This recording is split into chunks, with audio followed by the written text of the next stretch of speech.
This program features live coverage of an African safari and may include animal kills and carcasses. Viewer discretion is advised.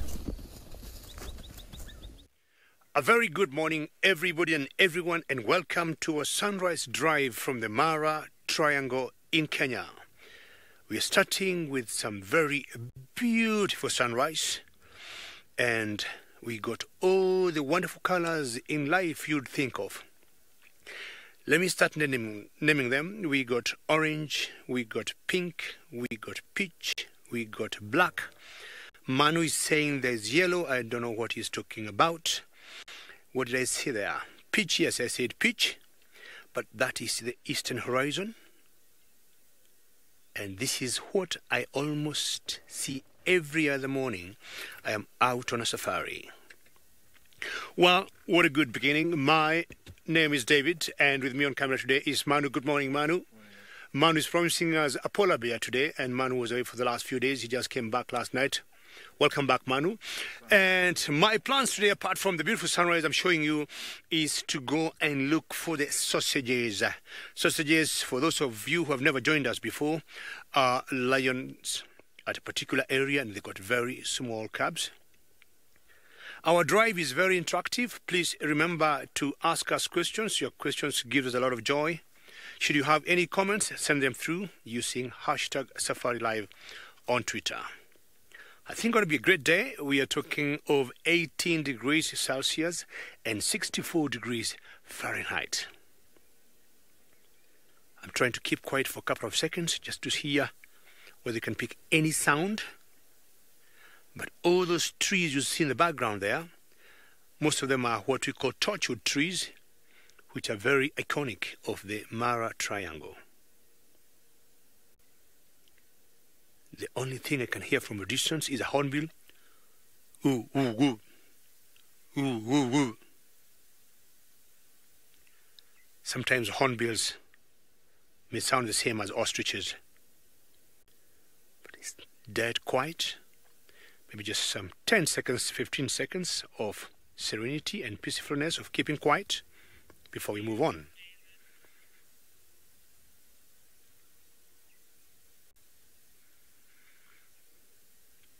You know, the hardworking people in the final control say, beautiful. I do not know that they see this. And that is just good idea to see such a great morning. Very good job, very good camera work there, Manu. Lovely. We saw these kind of clouds yesterday morning, and I told Bunge, who was filming with me last night, chances are we'll have some rains. And truly about, 3 o'clock, we had some, 4 o'clock, the heavens opened and we had such a huge storm. So got a feeling later on today we might have some rains. And I'm talking of the short rains. They are rather late. They normally come mid-October or towards end of October, but now we are mid-November going towards Christmas, and they haven't come as yet. Hakuna Matata. So, Manu, are you ready for the lions? Okay, Manu says we need to move now, and yes, let's find out how lucky we'll be today. It's quite a distance where the sausages are, but along the way we normally bump into so many animals. Could be ellies, could be buffaloes, could be impalas. The whole idea is to keep our eyes opened. There's one unique thing about Manu when we go out with him on safari. As a camera operator, you sit down and you concentrate with your camera. Manu rarely sits down. He's always standing up like this. And that always gives us an advantage of him spotting something from about 2 miles away, which gives me lots of joy when I am out with him on a drive. Is that true, Manu? Yeah. Very good. Very good. And feels a bit cool now after the rains last night, which were quite good. They caught us off guard.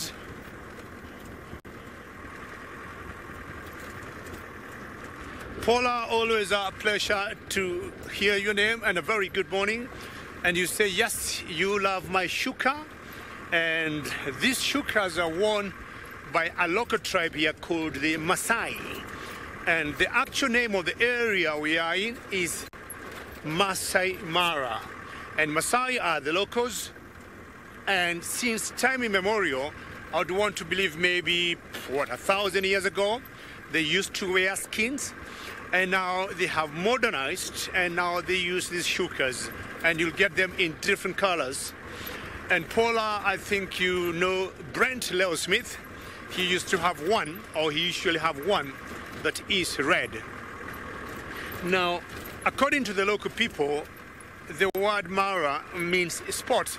So from up there, if you say in a basket or in a balloon just flying over the Mara, or in a small plane, what you see is what I stop and show you one more time. All the trees and all the bushes and all the forest, man, we're going to pan that. And those trees and small little bushes here and there, or a small hill here and there, they look like spots from the air, like those trees you see there. Those spots in the local language are called Mara, M-A-R-A. You see like those trees there. So the big habitat of the Mara is the savannah, the open grassland that is dotted with those trees that you see on your screen. Very good job, Manu. So those spots to the locals are called Mara. And the Mara apparently joins another national park south of Kenya in a country called Tanzania. And the national park is called Serengeti. And Serengeti National Park and the Masai Mara Game Reserve is one and the same ecosystem, just managed by different countries or governments. And one of the major differences between a national park and a game reserve, a national park is run by the government and the game reserve by the local government. Cool, good question there. And you're asking how much rain do we get in the Mara? We get about 1,000 millimeters of rainfall in a year. About 1,000 millimeters of rainfall in a year. But I would say this year we got a lot more. But the pattern or the average is always about 1,000. I don't know how much rain you get where you come from in a year. I would be happy to know. And we have noticed in the last 5 years or so in Kenya, or rather in East Africa, the weather pattern has been very erratic. We have gotten the long rains at, I would say, the wrong time. We have gotten the short rains, which should have been there now. They are not here. But the short rains sometimes end up being long and very heavy. All right, time to move down the road.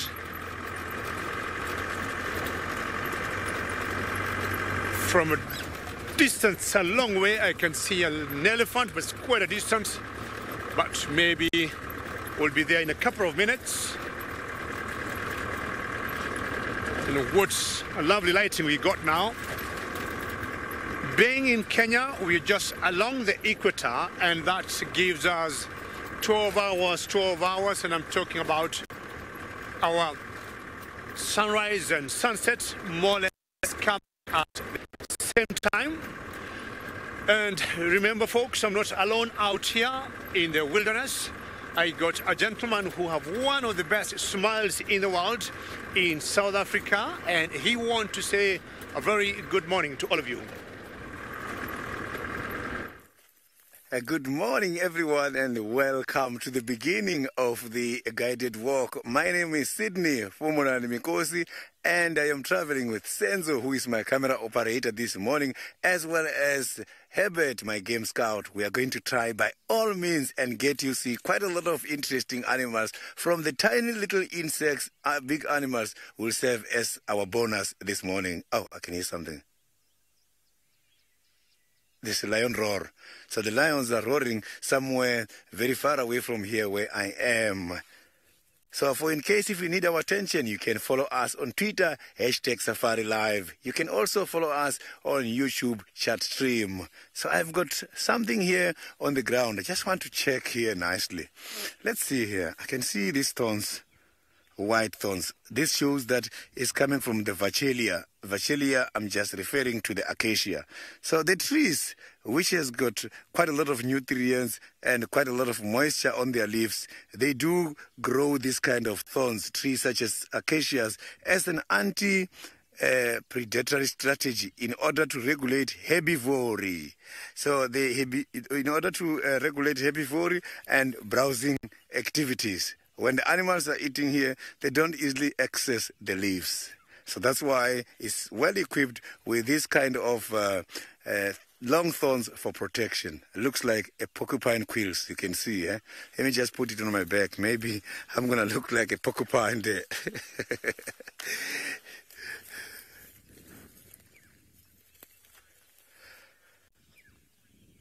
So thank you very, very much to a lot of viewers who are giving me the updates about a lion which has been seen by the dam cam earlier this morning running about past 4. Maybe that is one of the males from the Talamati, as I saw him around here, and I can hear another one roaring that side, but the roar I'm hearing is much louder than the one for Talamati. The Talamati one doesn't roar that very big. So this one maybe is one of their vocals. So the quarantine area at the moment is looking very much dry because quite a lot of animals do come here and feed most of the time. Animals don't want to give the quarantine chance in order to recover.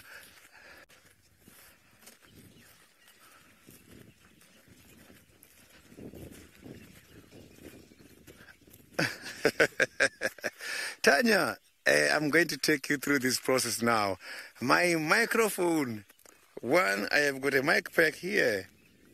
So here is where the communication is coming from. And I've got a cable going up to my cap.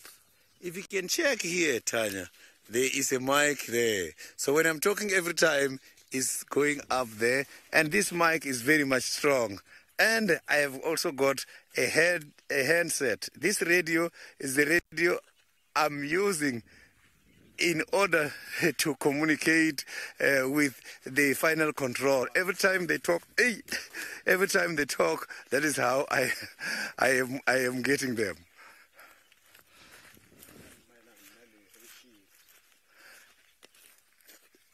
My elephant dung microphone. Oh, that elephant dung microphone, I left it this morning because I want to still do something on it so that it can stay attached and solid. But don't worry, this morning I'm going to find another one. There's too many microphones here from the elephants.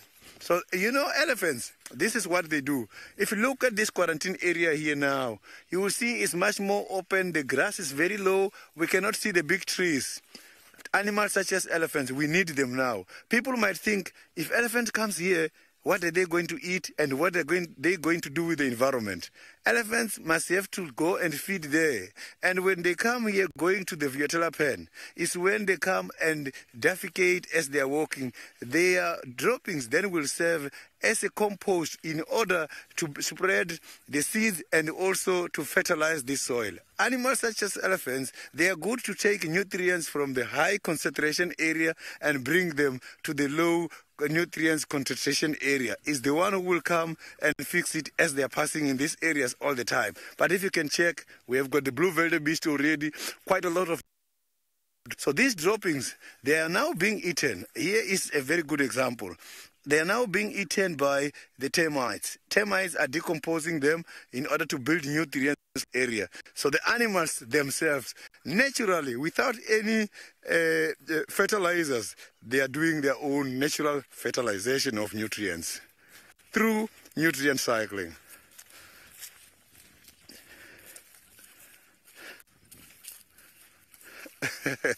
The dung beetle today, chances are very much high.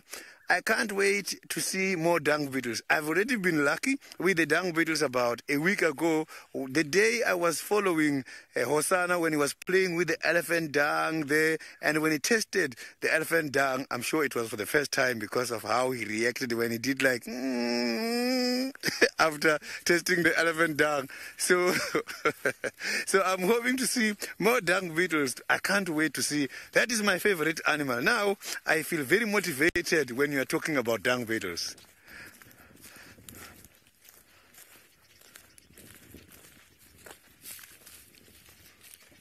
The grasses are starting to grow now. Let me just show you here. You can come here and show, look at this.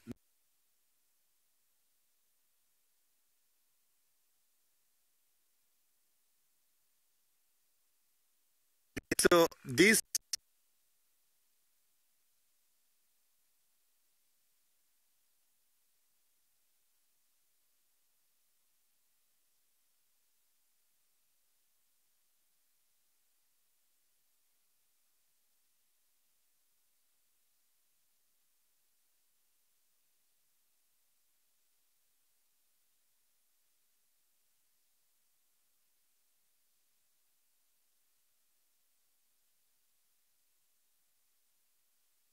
Well done, Sydney. But I'm seeing some different colors of the clouds now, and I'm trying to get a nice place to stop and swing to the left and give Manu the usual challenge I give him, but Manu never disappoints me. See, the sun hasn't come up completely, but the clouds there. Manu, is that good for you? Do I need to keep turning? All right. And I'm seeing some different colors of the clouds, and I think that is even more beautiful than before. Sky is even getting better and better, and at that particular point is where the sun should be pushing out on the eastern horizon. Earlier I was talking about being in East Africa, or being in Kenya specifically. We got 12 hours because we are on the equator. It may shift this or that way by 5-10 minutes, but in general we do not even adjust our times like here in South Africa, where every couple of months they are either 1 hour or 1 hour that way.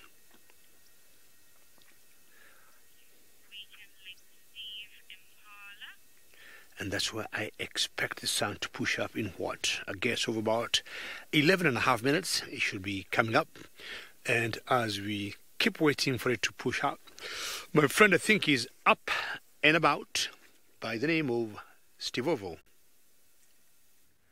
Good morning everybody, and welcome once again also to the Mara Triangle. We are finally out after some technical issues with our sound, but it is myself and Big James out with some impala as we come down the mountain. Good morning everybody, what a beautiful day it is indeed. My name is Steve, and as I said, I'm joined by Big James, and we are going to go, I think, into the marsh and see what is going on down there, because, well, David's going to head is just over here, and there's always such an abundance of animals. David was talking a moment ago about the sunrise. Well, we'll give you a moment just to have a look at what is starting to unfold in front of us here. Before going on leave, we were coming out a bit later, about 6:30. The show is half an hour later, so we're always catching the sunrise, and now with some technical issues we've been forced to come out a little bit later. And so, well, look at that. So gorgeous to be out at this time of day. Beautiful cloud cover. Send through your questions at #SafariLive, any comments as well, and also throw them in on the YouTube chat stream at FC All Important, and let us know what you'd like to see this morning, and maybe we can accommodate. So we're going to bumble down the mountain now, and let's see what animals we can get to. We stopped for these impala before because they were having a bit of a fight, so it's almost like a sort of a build-up to maybe another rutting season for the impala, but it's not as fixed as what we find down in Juma. Cal 6, you would like to see rhino. Well, James and I have had some pretty good luck over the last few days with finding rhino.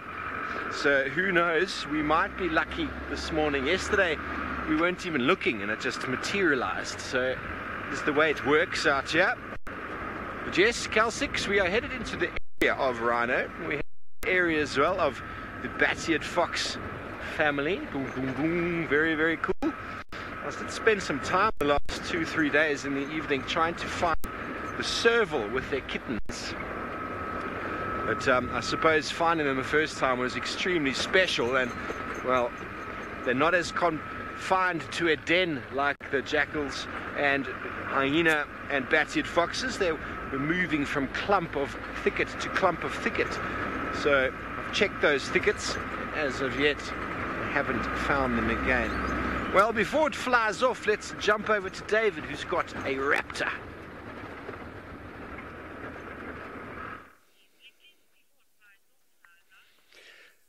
Thank you very much, Steve. And yesterday I was saying we might give Steve a new nickname and call him the Rhino Whisperer. He has been seeing rhinos almost every day he has been out. Now we got a feathered friend here, and this is an eagle. And just from the look of the eye, you see that yellow eye and you see that hooked beak there.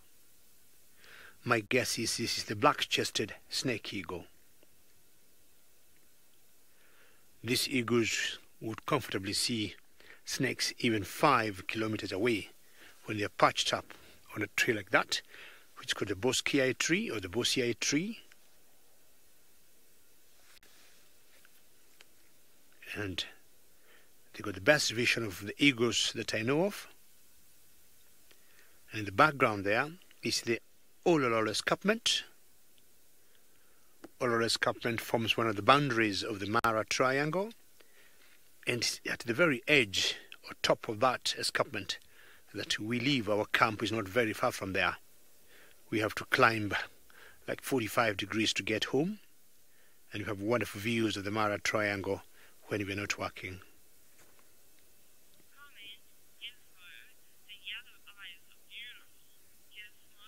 Just more, I agree with you. I mean, snake eagles have that one characteristic that you'll never miss. The yellow eye, I agree with you 100%. That eye is quite striking. And it just connects me to the sunrise. And I'm sure I saw that color from the sun. Beautiful yellow eye. And that one, I would guess, helps them to spot, not of course the color, but the big eye, to spot snakes from quite a distance. Well, good luck, black-chested snake eagle. Hopefully catch yourself something. As I move on to see whether I'll be lucky to get the sausages. All right, Manu, are we good to go? Okay.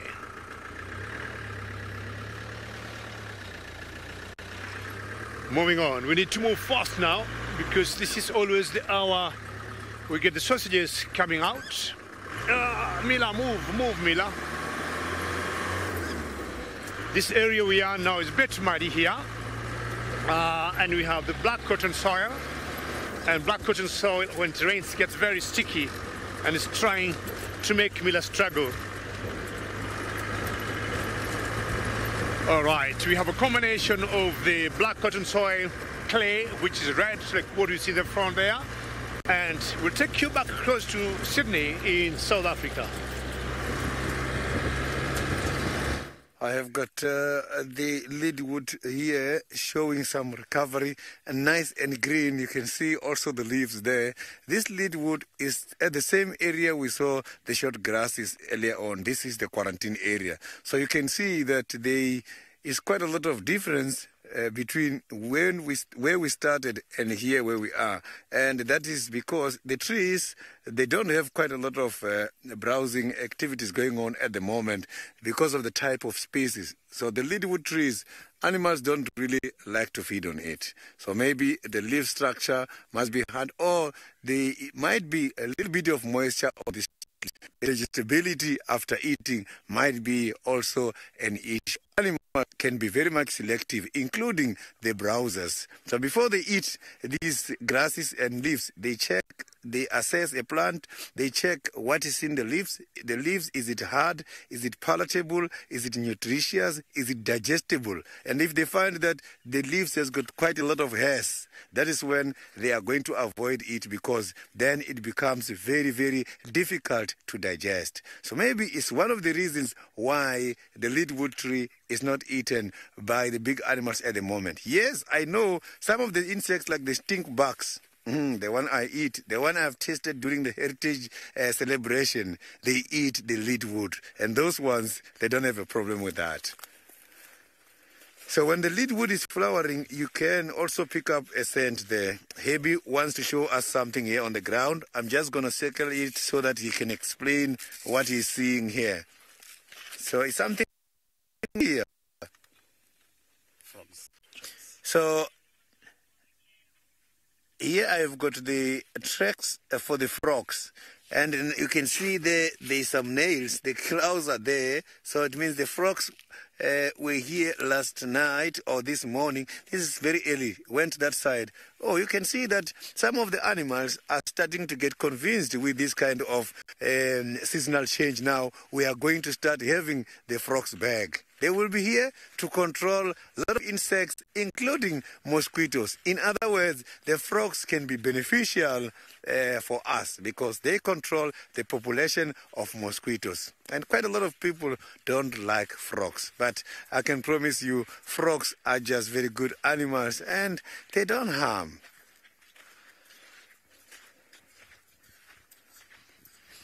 So, but there I saw just one. It's not very big because I can see that the tracks are very much pretty smaller. Not only the frogs has been here, I am also looking for more other interesting insects. The impalas I can see as obvious. Impalas are almost everywhere. So here you can see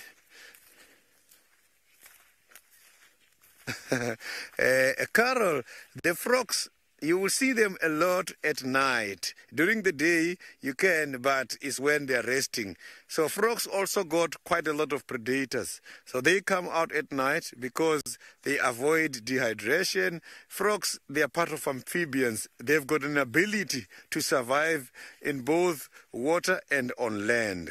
So that's why if you check the frogs there, if you open the eyes just to check, the eyes for the frogs have got the nictitating membrane which helps them in order to open, and when they are in water they can still see and no disturbances. So now I want to show you something here. There is a big difference between this grass we are seeing here and the other grass of the same species nearby.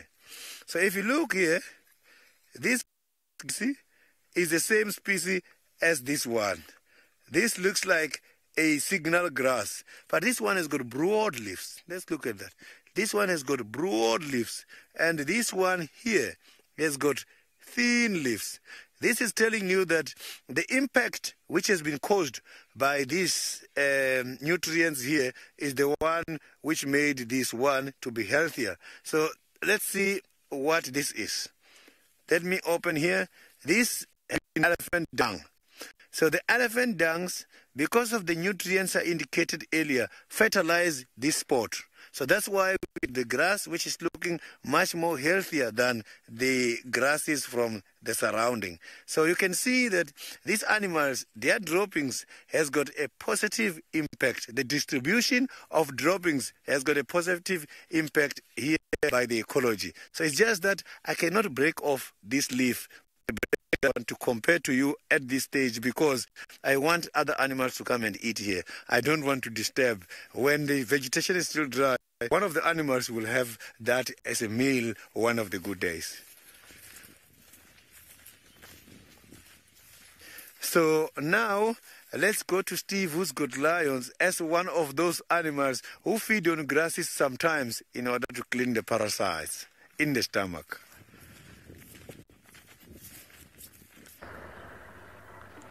Yes, we do, and they are very playful.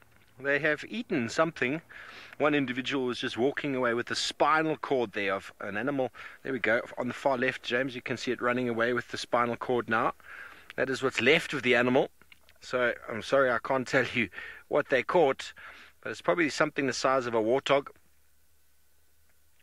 There's 4 youngsters of what I'm thinking is the Olololo pride, probably left behind by the adults and having to fend for themselves. They caught themselves some breakfast, and you can see by their faces are very, very dirty that they've just finished devouring whatever it was.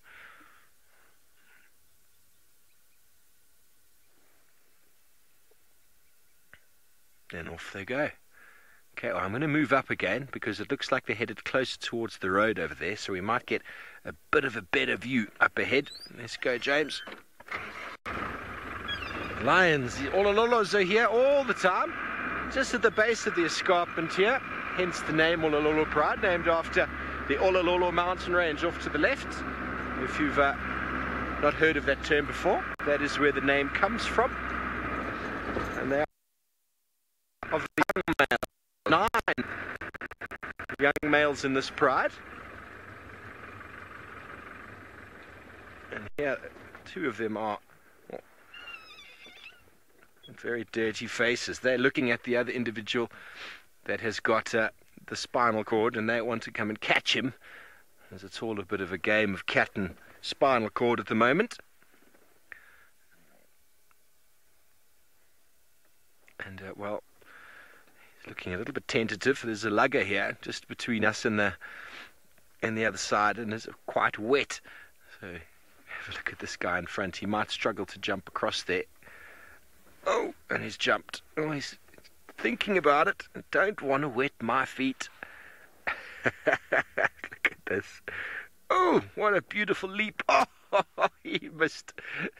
That one came properly short. Let's see if the last one is going to be able to figure out how to get across here without getting too wet. Lions do not like being wet in the water for the most part. I've often seen them actually hissing at moving water that they're trying to get across.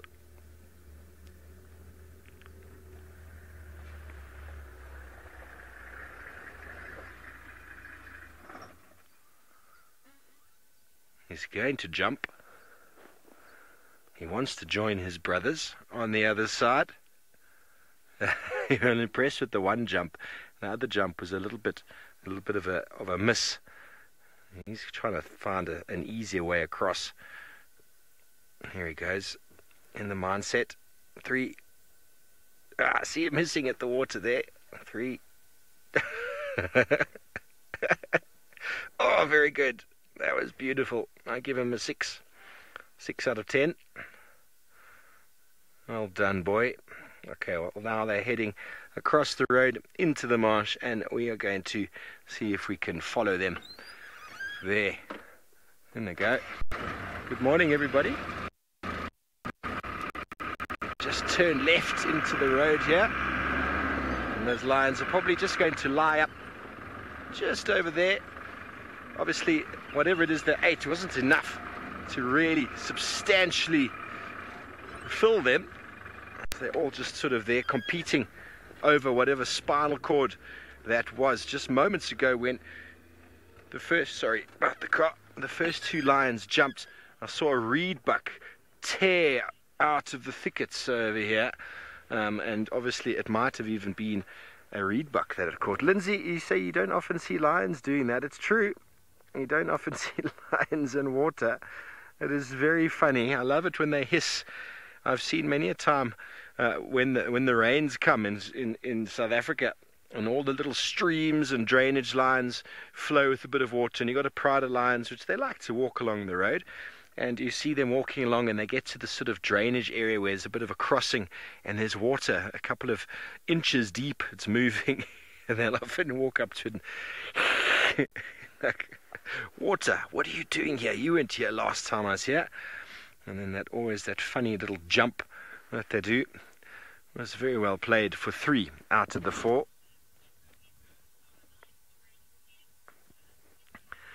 Nico, well, yes, what I've seen for the most part, lions don't like water. They get wet in the rain, and they seem to sort of suck that up. But when it comes to rivers, when it comes to dams or watering holes, they don't generally get wet.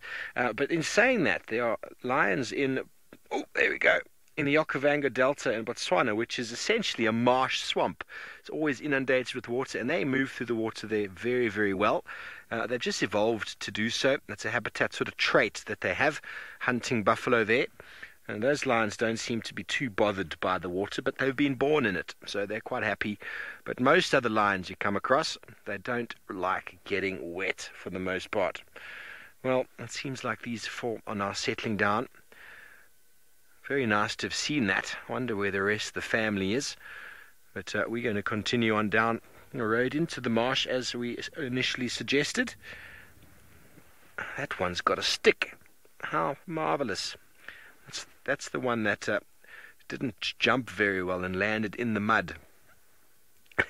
So it's going to need a shower at some stage, but it would rather stay dirty than have a shower. This is always awesome, watching lions play. You can tell that they're not that full, still lots of energy.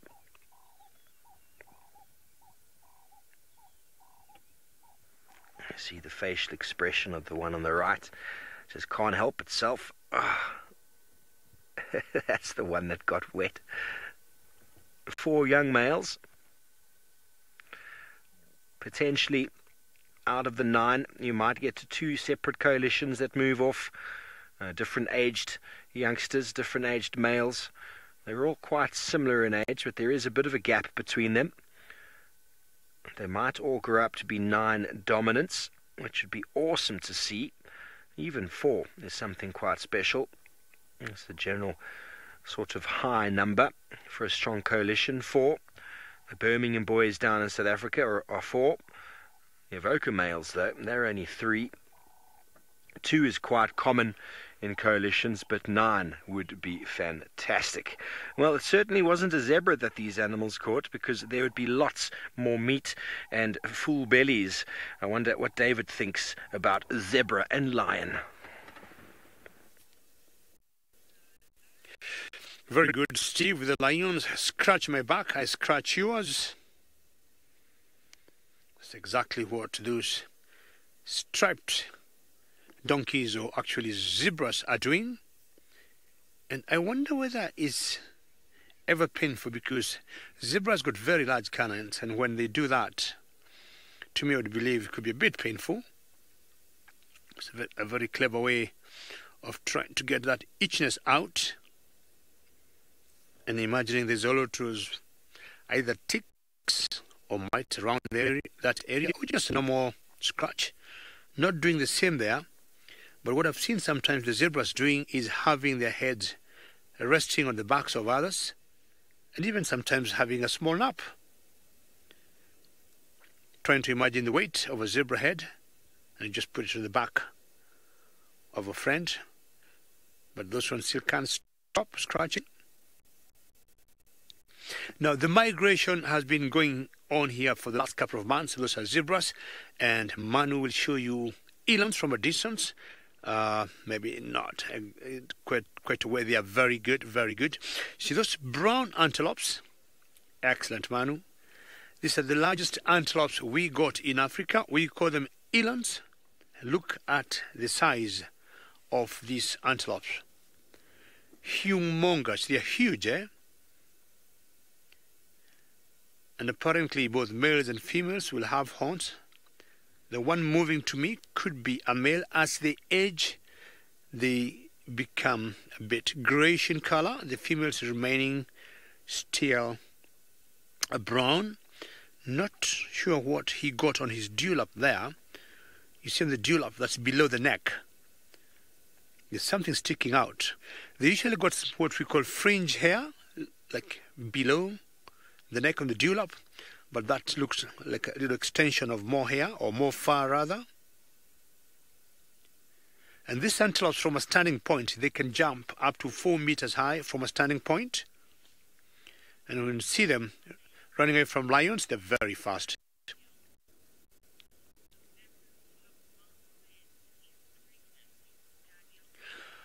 Daniel, I agree with you. All the zebras look very well fed, or maybe pregnant. I would say more pregnant than being well fed.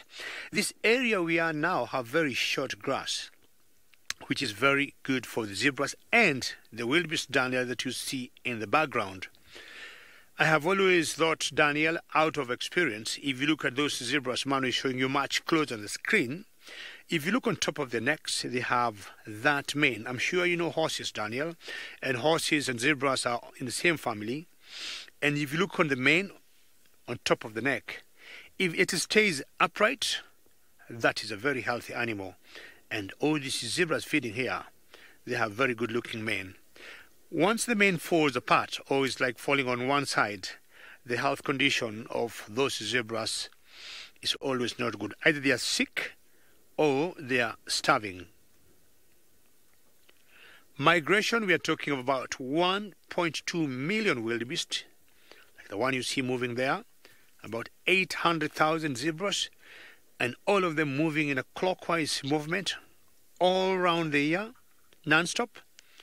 They'll always have a small break for 2 weeks in the month of February in a country called Tanzania, where they drop their young ones.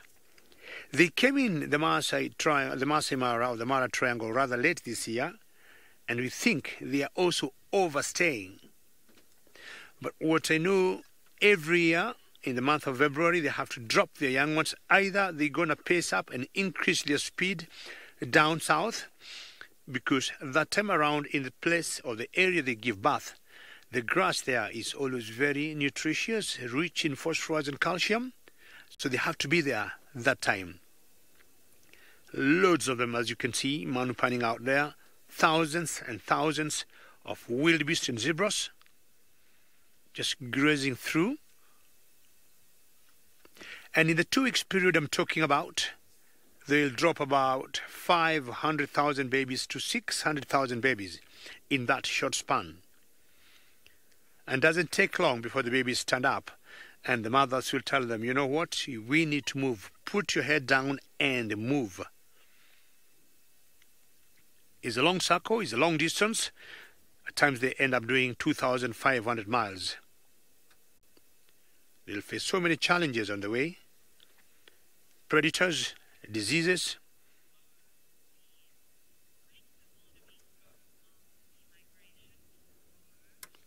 But the wildebeest will always be about and around. There is a national park called Serengeti in Tanzania. That's where they'll go to give birth. And this area basically remains almost empty.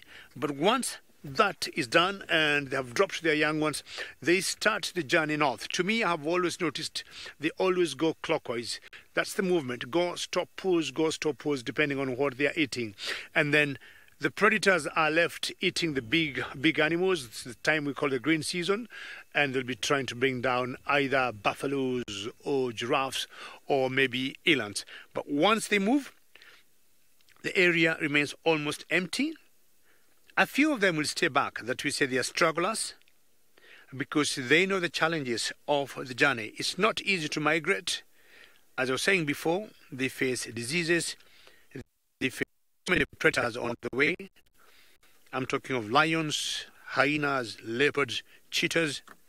And then the biggest challenge of crossing the Mara River, where of course they face their other big reptiles, the crocodiles. And a few of them, or many of them, will die as they struggle, or they drown as they struggle to cross that river. Great sighting, eh?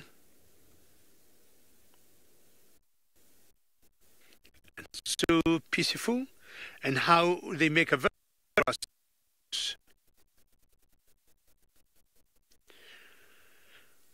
already. I had promised a plan of going to the sausages, and I think it's time I keep my word, and I do not want to miss them. I saw them yesterday morning, but not in the afternoon.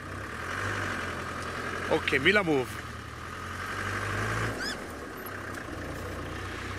And I hope I got that question right.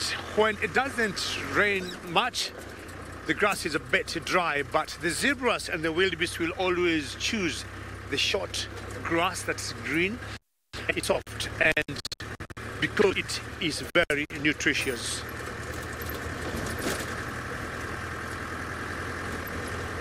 Bon appetit, everybody. On top of the termite mound, and I just want to show you how termites are building the tunnels here. There is quite a lot of roads inside here. I can promise you, if they can detour, you're going to get lost. Look at that. Look at how many tunnels in here.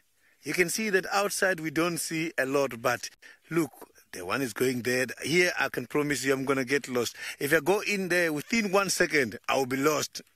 Doesn't have to take a minute for you to get lost here. So, but these insects knows, and they can navigate and orientate, make use of these tunnels. This is amazing. So that is why the termites, they've got some of the termites who are responsible to control traffic, because here you can see there's too much pathways in there. And they're nicely done. They don't even have dust on them. No dust, nothing at all. So this one has been destroyed by something else. So I just want to try and find a piece so that we can see the inner parts of this. So these ones out here I can see already, because it rained. The rain disturbed them a little bit. But let me check. Maybe I will find one from here. Yeah, maybe we can be able to see the... Look at that. You can see here that this is very much hard. So the road maintenance here is done properly, because the workers are always on standby in order to fix. Look at that. Where these termites are walking every time, they don't get dirty at all. You can see how clean that is. So the soldiers are just everywhere here when the workers are busy working. And there is two types of soldiers. You've got minor soldiers and the major soldiers. The minor soldiers are those ones in order to fight the simple problems. Major soldiers are the big ones, those which have got the big mandibles. These mandibles, they need a lot of energy, and when they bite, they secrete some of the fluid. And if this fluid, they are running out of the fluid, here comes the problem. The workers must quickly go and give them food to eat. If they don't eat, they die. When they bite, they lose something. They bite again, they lose more. So it's quite very difficult. So you can see that here there is quite a lot of tunnels for the minor soldiers in order to control the traffic when the workers are busy working. So if you come and knock like this on a termite mound, when you are knocking, they are going to get a signal, and they will come right to the spot where that threat is coming from. The soldiers will approach first, having the workers on standby nearby, so that if there is an opening, they must have to be able to close it. This is, it looks like a radiator. There's quite a lot of tunnels going in there. You can see the ventilation in there when they open when they open these tunnels, ventilation can easily take place. Look there, it looks like an air bricks, it looks like a radiator. This is just something else. I have seen the inner parts of the termite mound. If you go down underneath, there is a big chamber, and there's a royal chamber there. That big chamber is where the queen and the king are staying, and they've got a place where they are doing their fungus. Underneath, it's not the same as here. Here is done in the form of holes, but underneath there's a big space where they are storing everything. So if I am to put this microphone in here and go away for a day, coming back tomorrow, you won't find this. They are going to finish all this. In less than a day, they will be done with this. Even a couple of hours. There's quite a lot of termites there. When I come back tomorrow, I won't find anything there.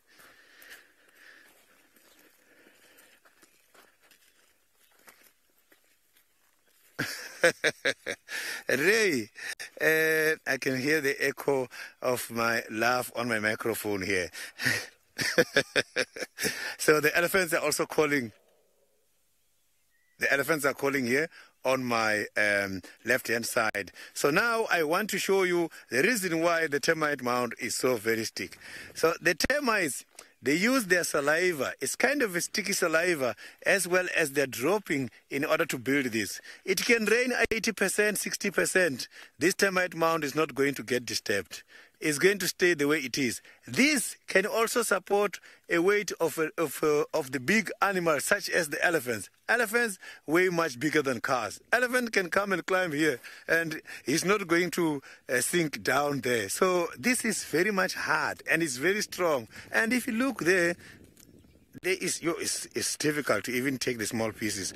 So if you look here, you will see these small, shiny crystals. This is small pieces of sand. So this sand is the one that helps to compact this termite mound when they're building.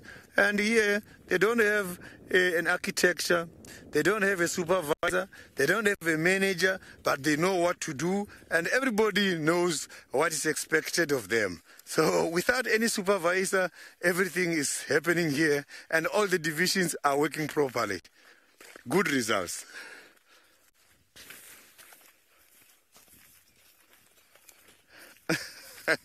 Now the line, the termites, it takes them many years. If we look at this one specifically, if you look at the termite mound, you can see that now it's like a big pile of sand, or it's like a load of sand. It's telling you that these termites, when they started from closer. This might be maybe older than 15 years. They can survive for many years. The queen, who is responsible for mating there, and the queen responsible for breeding, prolific feeders, prolific breeders. That queen, it can be able to survive for more than 25 years. So a termite mound is so very big inside and outside, and it takes many years for a termite mound to go very high.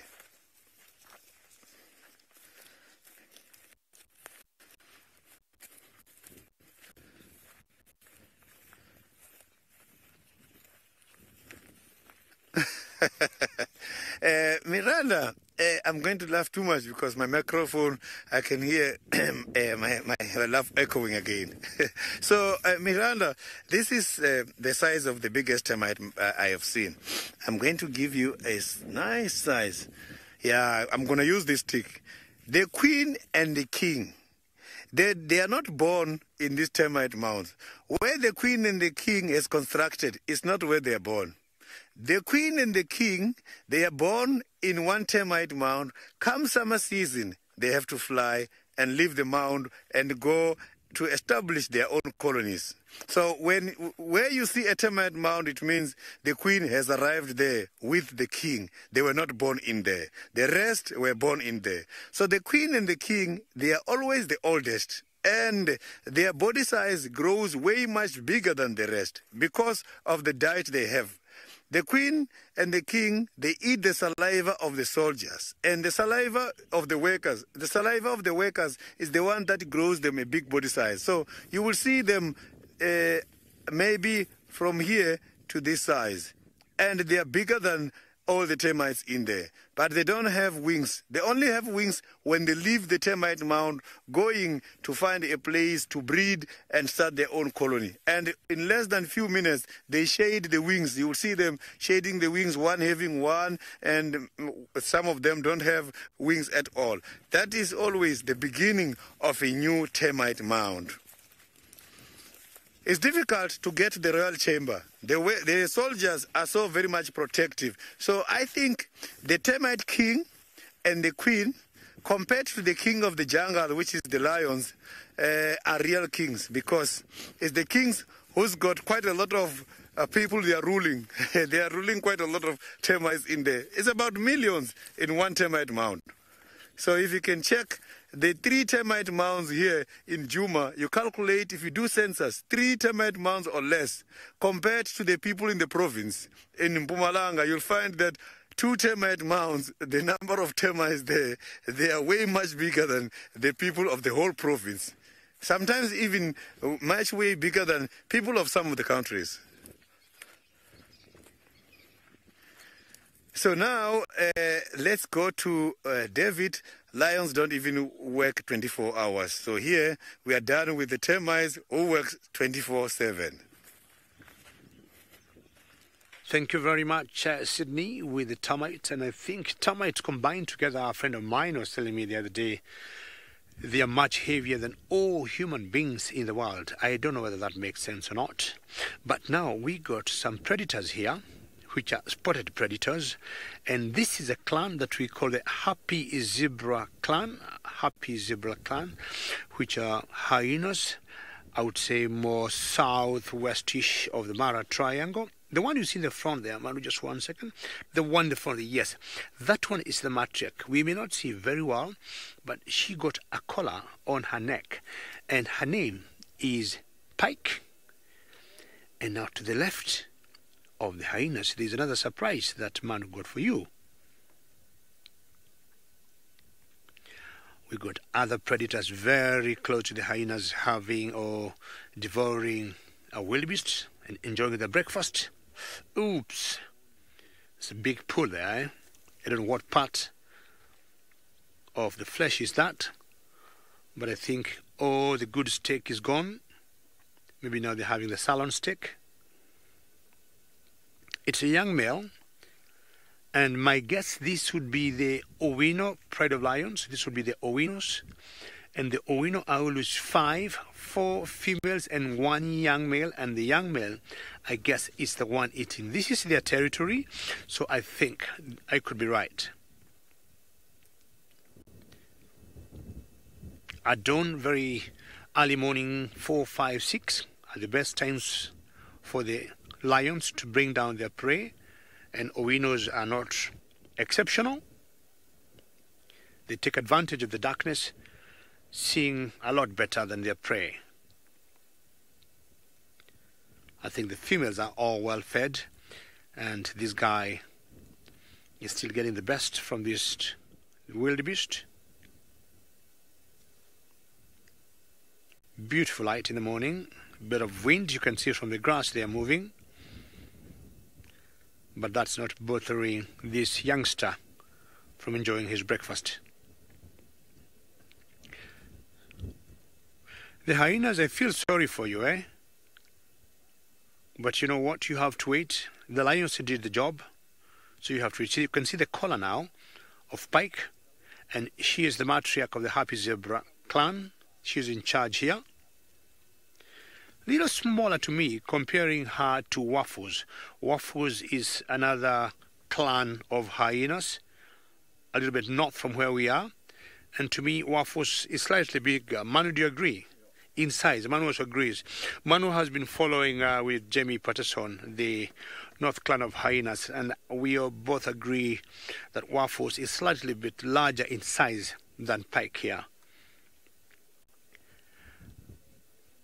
The North Clan, to me, are more aggressive than the Happy Zebra clan, because anytime the Owinos will make a hunt, they'll always try and snatch it.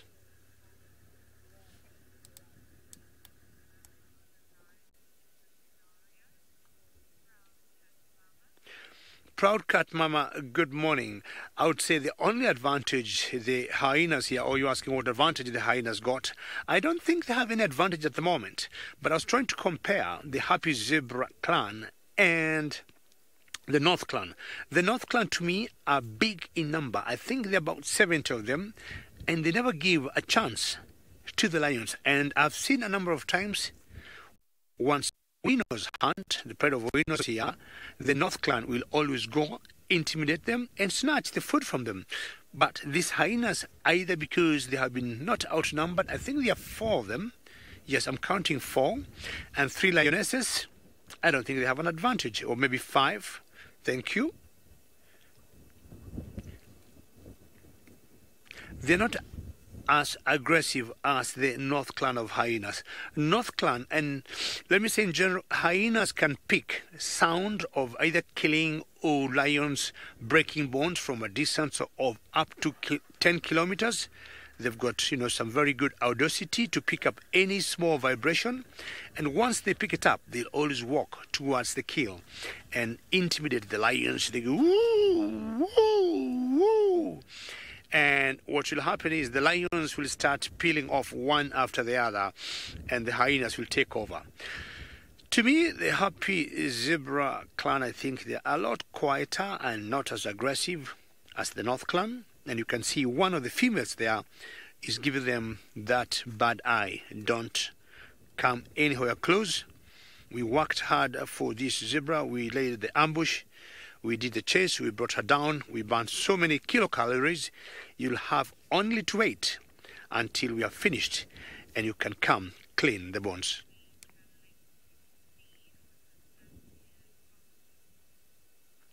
Keep enjoying the nap, and hopefully these lions will finish eating quickly, and then you'll have anything left. Hyenas are very efficient consumers. They'll eat the skin, they'll eat the bones, even sometimes they eat the teeth of these animals. Stivovo have some interesting carnivores now.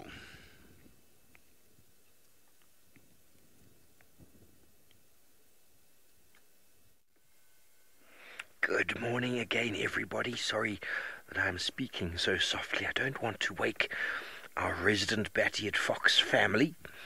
There's 2 adults outside the den, one hiding in the long grass and the other one there, all curled up with one of the babies. We saw 2 babies the other day. And isn't that just so precious? The other one is just there in the thickets. Well, it was anyway, and it's gone now. There's a number of holes, it seems, into this den. Fantastic. I'm very blessed to have found this family the other day, thanks to Big James, who spotted some jackal on the side of the road. It turned out to be bat-eared foxes. And they've probably had a very busy night moving around, or curled up. Just too cute. Too cute for words. No steppe eagle currently here today. I've no doubt we will see one at some stage.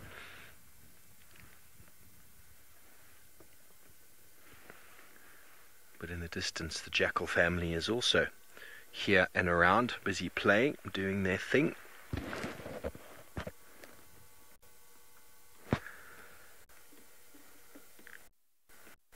I've got a little bit more energy, it seems, than the bat-eared foxes, who, well, it seems at the moment are conserving their energy.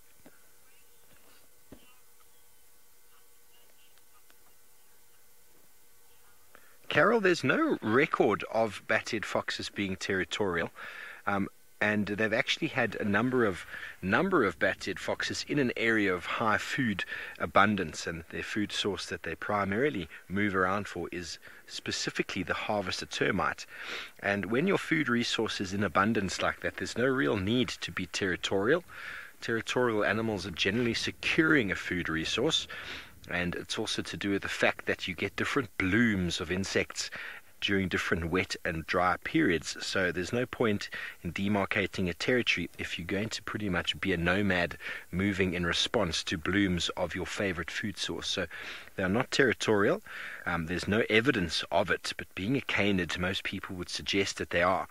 But in the research, there's no evidence of them. And actually foraging parties of mixed families have been seen numerous times in the Mara and Serengeti, moving around feeding. Because it's hard to defend a food resource that is very abundant and also can be quite sporadic in places. So you'd end up defending an area that didn't have enough food for you. So no, not territorial, but definitely they do interact with jackal. Jackal being territorial, monogamous pair. Jackal could potentially be a threat to these individuals, but coming near the den site, the adults will show all sorts of aggressive behavior, which will keep the jackals at bay.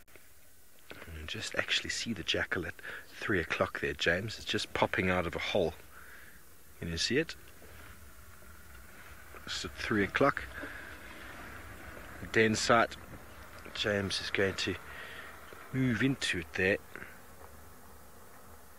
Nico, they're almost certainly omnivores. They have a high, I think it was a bit left, James.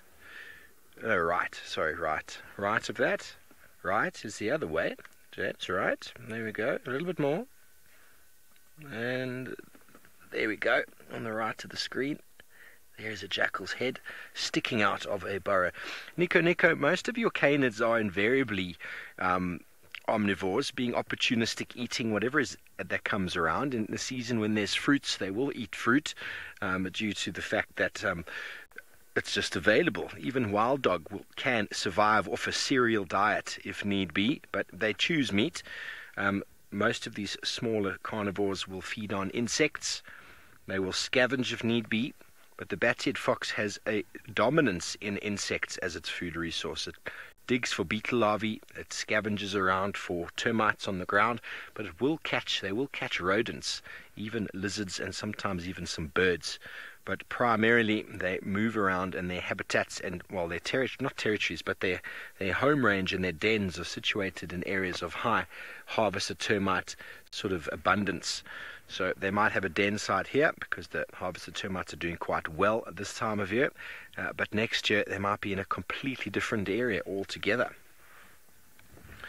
Well, I'm enjoying a coffee with these bat-eared foxes. I thought about maybe offering them some, because they look like they could use a cup, because it's very, very, very tucked up and tired. It's been a long night for the bat-eared foxes out here. Shame. How marvelous is it, though, to be able to see them with a jackal den site being so close by. We are very, very blessed. It is a carnivore kind of morning. Jackal and bat-eared foxes, as well as lion and hyena.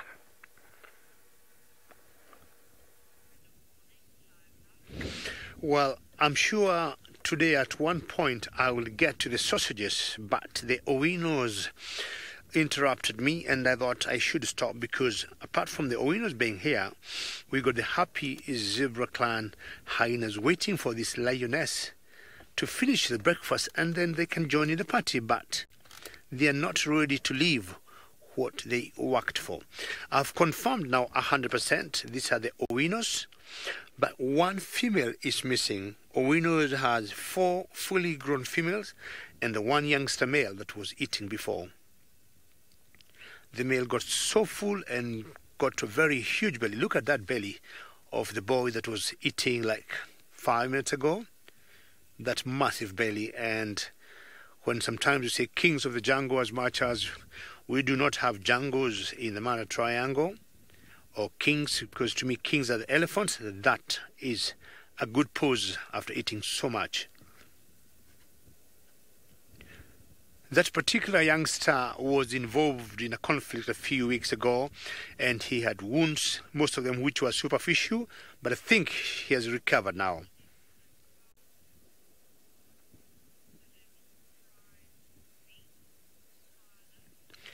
Carla, you'd like to know what this maybe lions would concentrate on. The first thing they do once they bring a prey down is to get the stomach content out. And if Manu goes slightly bit to the left, you can see, look at that color.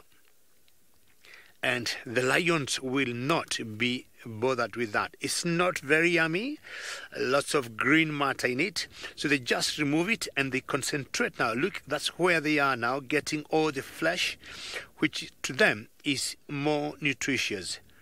Kyle, I'm sure you know lions or most predators do not have chewing teeth, and their teeth are meant for cutting, so they'll go to the flesh that's easy to cut and straight down the throat to the tummy, struggling just to open it up further.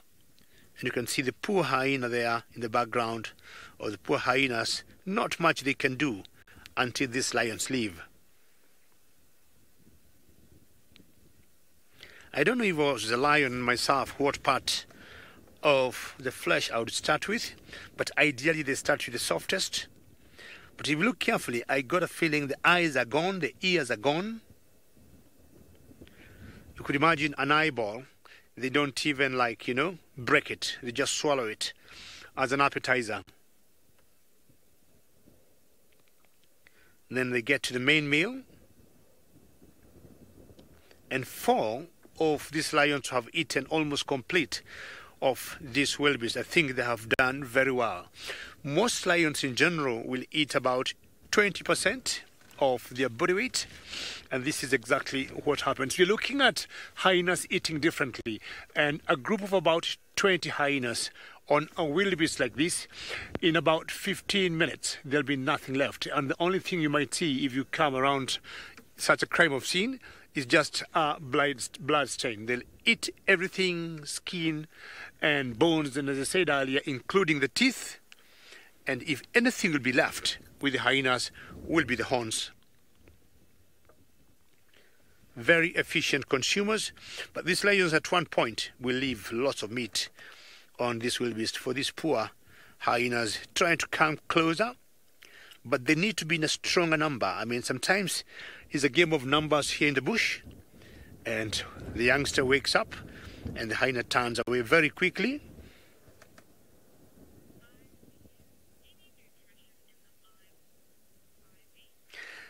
Ivy, good question. Any nutrition in the eyeball? What can I think of? I don't know what eyes contain, including our eyes. Ivy, I'm sorry, I might not give you a very good answer, but I think there could be some iron in it. I don't know what constitutes an eyeball, but there must be something good, because every time the predators bring either wildebeest or zebras down, or even the impalas for the cheetahs, the first thing they get are the eyeballs. But Ivy, I might be finding out for you later on what nutrition value could be in the eyeballs of these animals. I'm trying to imagine my own eyeball, what it's made of. I'm not sure I would eat my own. Still continuing to enjoy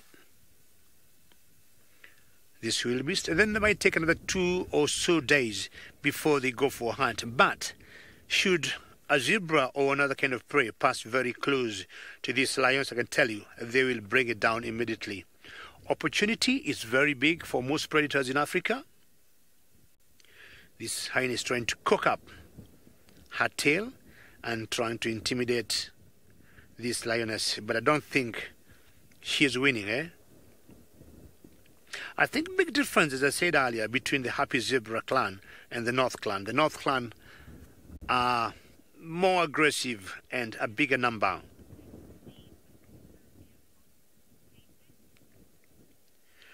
I'll just have to leave this lioness enjoying her breakfast and maybe go to my original plant looking for the sausages, and let's go across fast to Steve and find out what his backyard foxes are doing.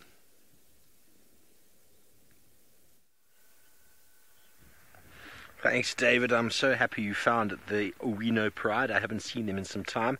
I'd love to follow up on them this afternoon, although if they've eaten a wildebeest, they're probably going to be very flat cats this afternoon, just like our beautiful little bat-eared foxes are. Very, very flat and, well, very cute nonetheless.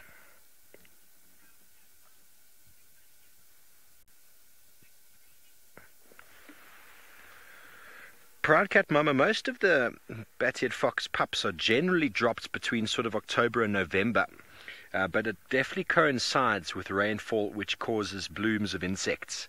So that's generally the time in southern Africa that they recorded, and up here in the Mara, Serengeti as well. That's sort of the peak.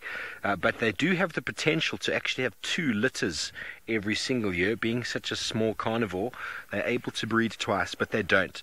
They generally coincide their breeding with the rainy season, and it generally seems to be the end of the year around now.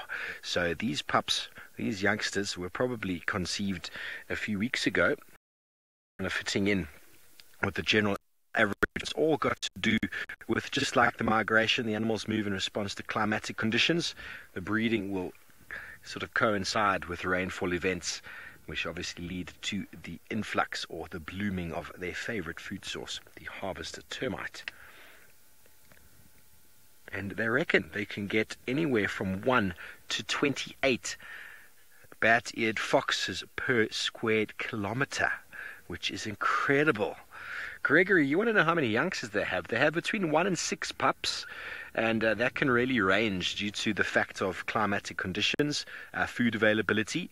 There are 2 in this den that we've noticed, and they reckon that anywhere from 2 to 6, and that the sizes of the youngsters can actually vary. You can have a huge difference in size, and that seems to be sort of an adaptation to surviving or to keeping or to rearing young in times when conditions are not that good, whereby the bigger of the pups will actually outcompete and have also been known to kill the smaller of the pups. Obviously, if conditions are really, really ideal, more than 2 will survive, 3 or 4 even, maybe even 5. But that's all about the conditions and the availability of food, bearing in mind that these adults need to move around and forage and eat lots and lots and lots of termites, which they don't actually bring back to the den site. They might bring back a rodent or 2, but they don't bring back any resources and regurgitate. So that makes it quite tricky from a breeding point of view. If you've got 5, 6 pups waiting back at home, to bring back food for them, it's very, very hard. So essentially, they will start following the adults from an earlier age, but they are weaned a little bit later. So they are more sort of mature earlier, but they're yet weaned later. So they're still getting milk to quite a late stage, but they start following the adults quite early on to start feeding on the abundance of termites that are around. The other night we were with them and we saw the 3 adults moving off and the 2 youngsters stayed behind. So I don't think they're quite yet at that stage of following them. Lauren, it's not really well documented, the survival rate. It's a very understudied topic. It's not often that people get to actually spend too much time with the den sites. So the survival rate is not really known. Nothing that I could find. But I suppose 2 out of 6 is a pretty low survival rate, if there were indeed 6. But with a third one, there is a third individual in this den, third adult. There's a bit of help given there with the rearing of the youngsters. And so I hope that the 2 of them will do quite well. We'll be documenting and spending a bit of time around this den site so as to see exactly what's going on. But I wanted to show you in my book here. So we were talking yesterday about speciation and about habitat preference. And I wonder if this book is nicely seen on the dashboard in this light. But you'll be able to see the 2 different distinct populations. We're looking at the map over here. You can see East Africa is up here on the right, and distinct populations sort of down on the western side of southern Africa. Now, if I just quickly page through a couple of these other carnivores, you'll see how these animals either overlap or completely outcompete each other in certain environments. Here, we've got the Cape fox down at the bottom, and they occur just down in the southern part of southern Africa. And then here we've got the red fox up at the top, and they form 2 specific areas sort of in the Egypt and the Moroccan areas. And I'm just going to keep going through. Please bear with me while we turn some pages.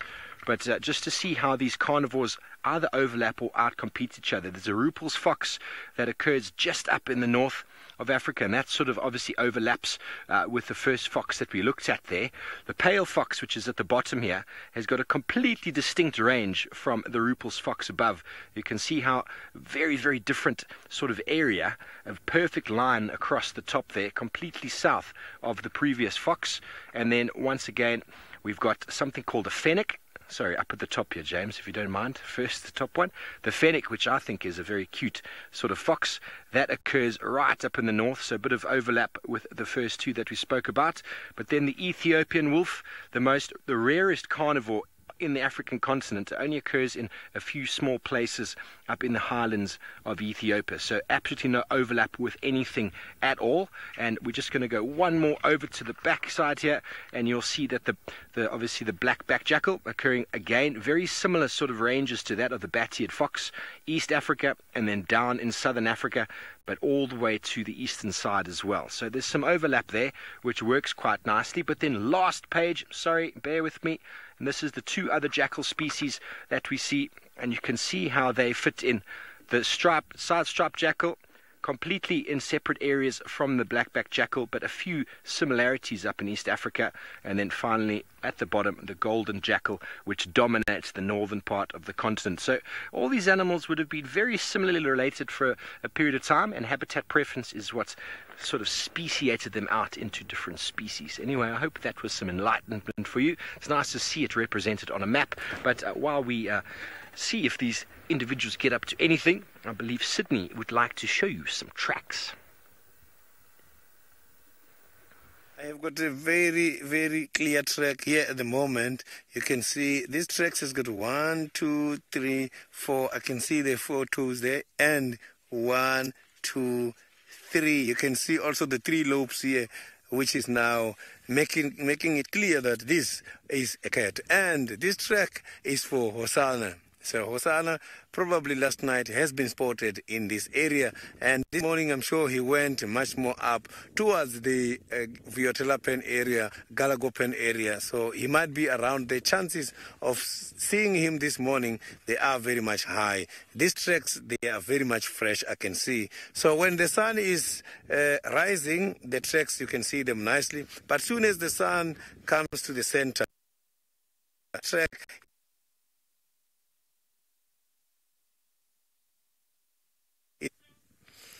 So now, let's carry on before we lose this. Are very much high for us to see if he got a kill somewhere or not. So we just want to verify that part first.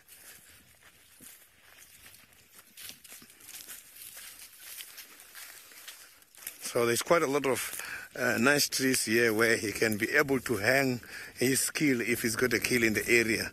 Yesterday it was not easy to find him, so he was only found during the later stage just after sunset.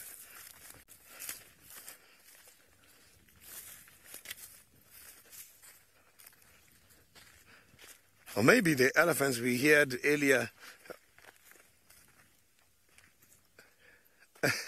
Navi Hosanna is what I am looking for at the moment, and I just want to be sure here. If he doesn't have a kill, I will go and try much more towards the Viotelapen area. These tracks, they look very fresh, and it is this area where we hear the elephants trumpeting against something, and we are thinking that this elephant might have been charging Hosanna in this area.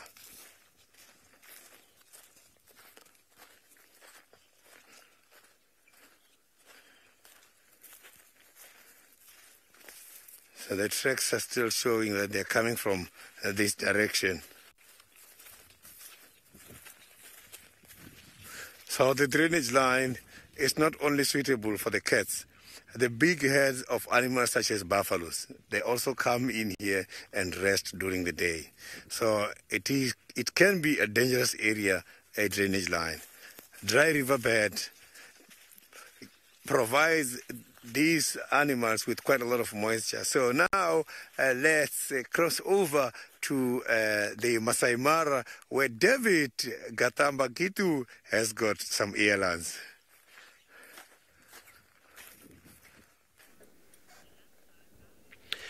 Well, we have stopped at more elands here that we had seen before, but the reason for stopping here is because they have so many babies with them, and it's like they're forming a nursery or a kindergarten. If you look carefully, all the youngsters have been pushed to one corner or in the middle of the group, and maybe they got some nannies or some of the aunties taking care of them. Now, migration, apart from the wildebeest and the zebras, also incorporates the elands. And as I said earlier, these are the largest antelopes we got, I would guess, in the whole world. For people who used to eat their meat long time ago, they got very good meat. They got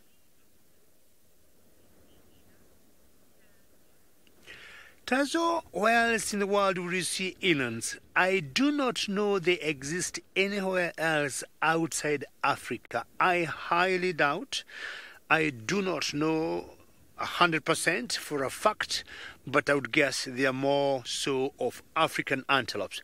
Maybe way back in the Arabian desert, but I would say Kenya, Tanzania, South Africa. Outside Africa, no clue, sorry.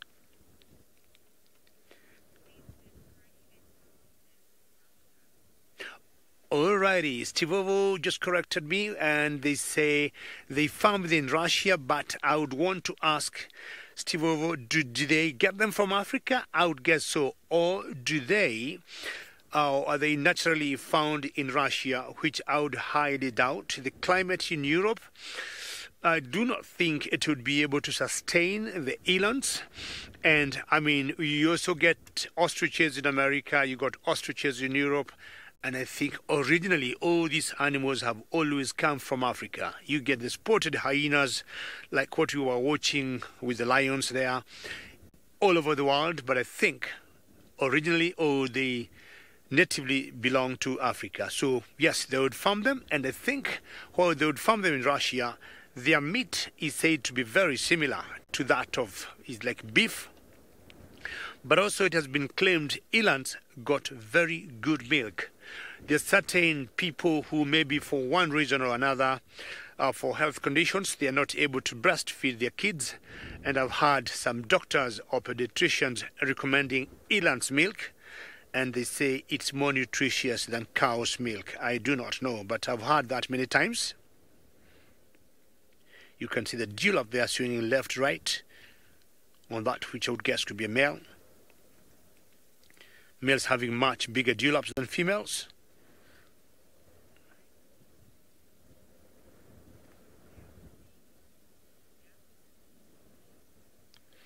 Sean, you're wondering whether they are related to the yak. I would say maybe distantly yes,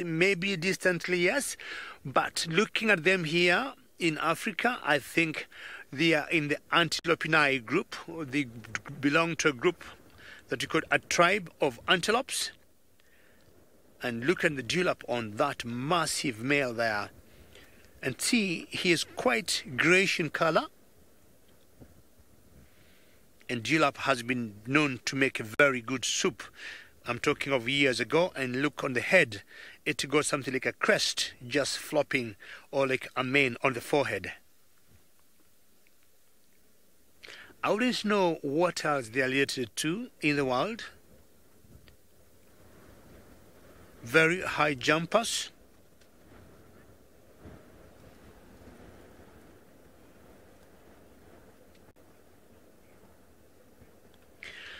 Richard, I would say these elands could be anything 3 to 5 feet, looking at that one that is there. And a human being may not walk under them, but I'm saying many antelopes, including their babies, would comfortably walk under them, especially the mothers when they feel threatened by would-be predators. They have been known to cover them or hide them under their bellies. If it's raining and they don't have good shelter, the very youngsters will stay under the mother's bellies to shelter them from the rain. I'm estimating them to be about 100,000 when they move all together during the migration, with loads of wildebeest, 1 point something million, 700, 800,000 or so zebras. And also once in a while we see Thompson gazelles tagging along, but the main players on the migration would be the wildebeest, zebras and the elands.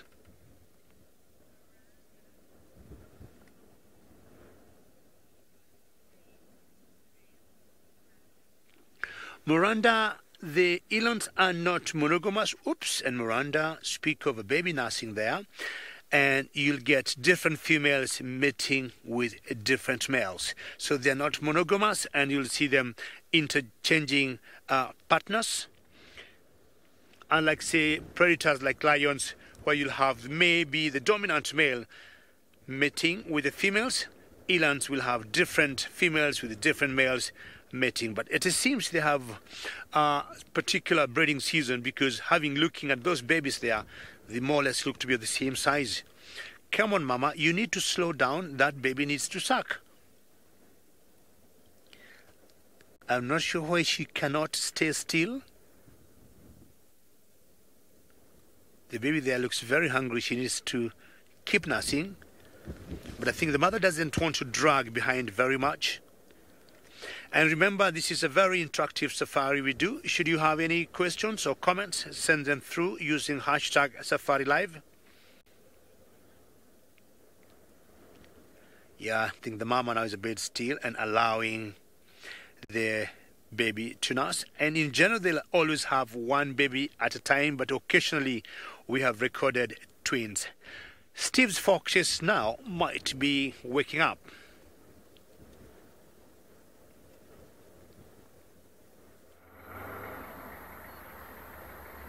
Well, the adult is awake. The youngster has gone back into the burrow. And just to add to what David was talking about eland were looked at to be farmed due to the fact that everyone thought they were superior to cattle. They got a very, very nutrient-rich and high fat content milk, and they have been exported to Russia as well as the United States, where they are commercially farmed. But they are inferior to cattle due to the fact that they have enormous area that they require, and their social hierarchy is very, very strong. Males will only sort of hang out with so many females, and males are potentially quite deadly to each other. They do kill each other, so it's very, very hard to keep them in the pen as well. So you need enormous amounts of space, and well, if you have a small area, they're just going to jump over the fence and go next door. That's why places like America and in Russia there's enormous tracts of land where they can be farmed, and they are known to tame quite easily.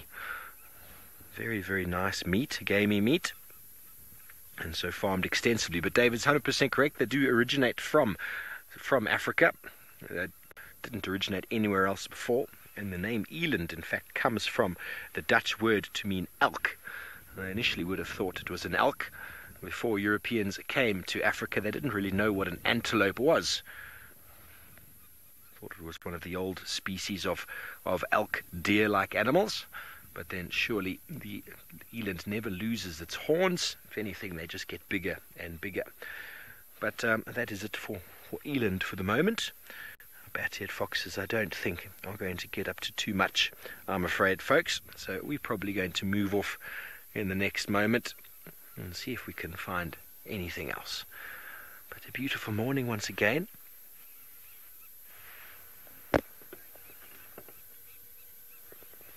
And Paula, I just got the end of that, but you want to know if any fox species interbreed, and there's hybridization in lots of species, but due to the fact that they've got these territorial, sort of not territorial, but these habitat preferences and these exclusion areas. So some will occur here, some will occur there. They kind of don't even meet each other. But in areas where they do overlap, there is always potential for hybridization. There's potential for hybridization in many, many species. Even black and white rhino have known to hybridize, but it's not a natural thing. That sort of happens in areas where there's fences or in small game farms where it's not a natural sort of process. But where nature is left to run wild on its own, those animals sort of exclude each other, and that's why they've got those particular areas that they occur in. They don't really, if there's an overlap, there might be some confrontation, there might be some sort of mixing, but that's why these animals have got different scent marking, and they've also got different calls so as to know exactly who they are. You find that quite notably in birds. Birds have very particular things about them, because birds have interbred for a very, very long time. That's why we have so many different species, and birds have a very particular call or a very particular sort of dance that they do to show other species, I'm not your mate. And that's kind of how it works. And same thing with these sort of animals. They got a very particular scent, they got a very particular call, and that scent and that call is well recognized by those of the same species. It's what's led to them being diversified. But yes, at one stage they probably were all from the same, cut from the same cloth, but due to habitat changes and the need to specialize, these animals don't occur in the same areas. And where two species, for example, black-backed jackal and bat-eared foxes overlap, well, there needs to be a specialization with regards to food, and that is where the bat-eared fox comes in, being an insect eater versus a carnivore. And so they're able to coexist. But if the black-backed jackal and, for example, that golden jackal we saw, they've got exactly the same food requirements.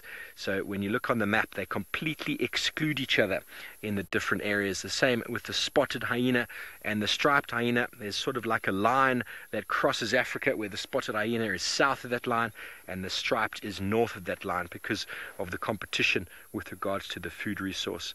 So it is essentially what happens. If there is too much similarity, the stronger of the two will outcompete. That's why diversification happens, and it's very notable in all of the bird species that we have. Just a slight change in the beak or bill structure or in the length of the leg or in the flight pattern or whatever it might be has led to birds being able to coexist completely in the same area due to a very slight modification in feeding strategy. I hope that makes sense. Very good. Well, we're going to leave these very sleepy bat-eared foxes. We're going to figure out the right time of day to get here so that we can find them being active. It might be this afternoon.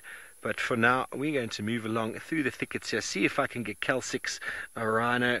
And while we do that, down in Djuma, Sydney is spotting something in the trees.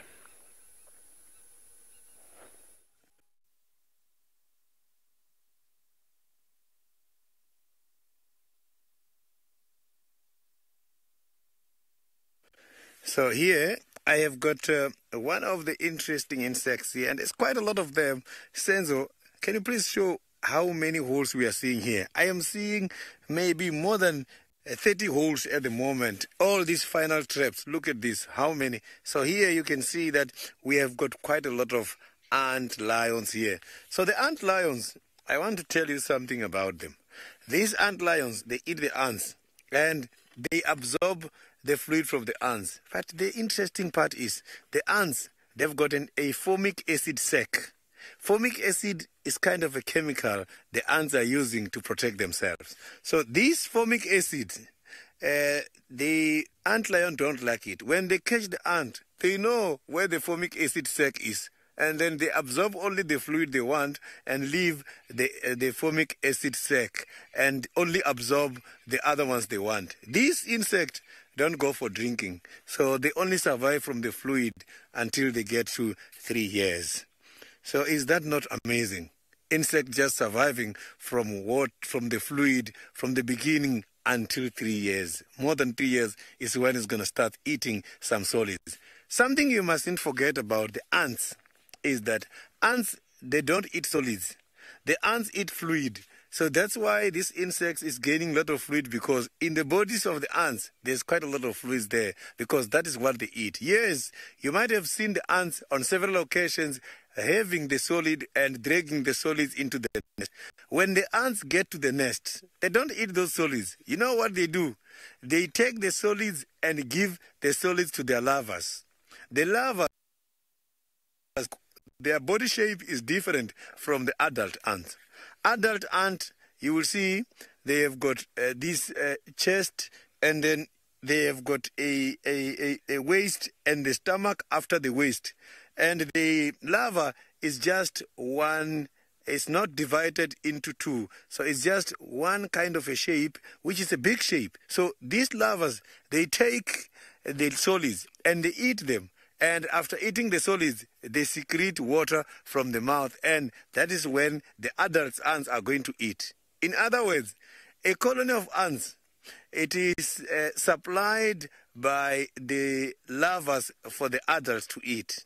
And apart from that, if the queen dies, the chances of the whole colony to collapse is very high, because who is going to lay eggs in order to get the larva for the adults to eat? So the adults depend on the little ones. So it's vice versa.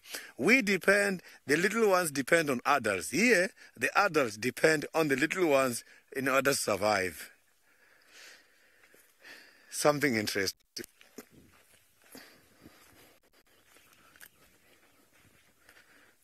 So now, we are going to keep checking and see if we can find any other interesting animal here. So the trees by the drainage line are still very much green.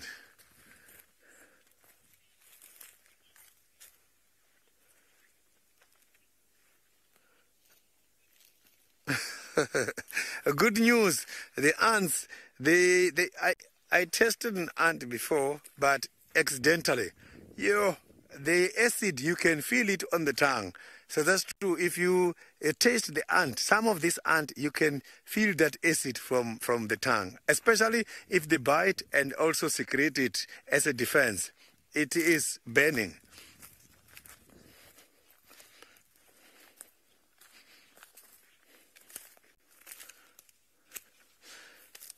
So here by the drainage line, some of the trees which are occurring here, they are so medicinal. So before, I saw another plant here, just that now that the trees, not a lot has got the leaves, it's difficult for me to see it. I was at walk and I managed to come across one of the plants. Oh, look at this. Where is this coming from? So, but I want to show you. So, we are nice and close of this. This is coming from, this is a moss. You know, when you're talking about the moss and the lichens is a mutualistic relationship between the fungi and the algae. So the fungi and the algae is the ones that stays together and form a lichen. So this one is a moss. Look, it looks like a flower.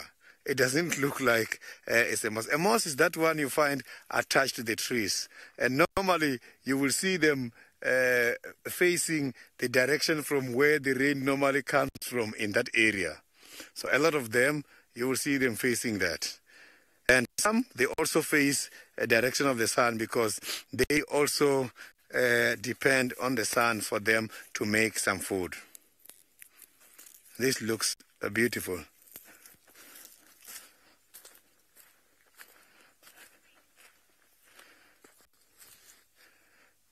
So now let's go to Steve, who is still having the hyenas.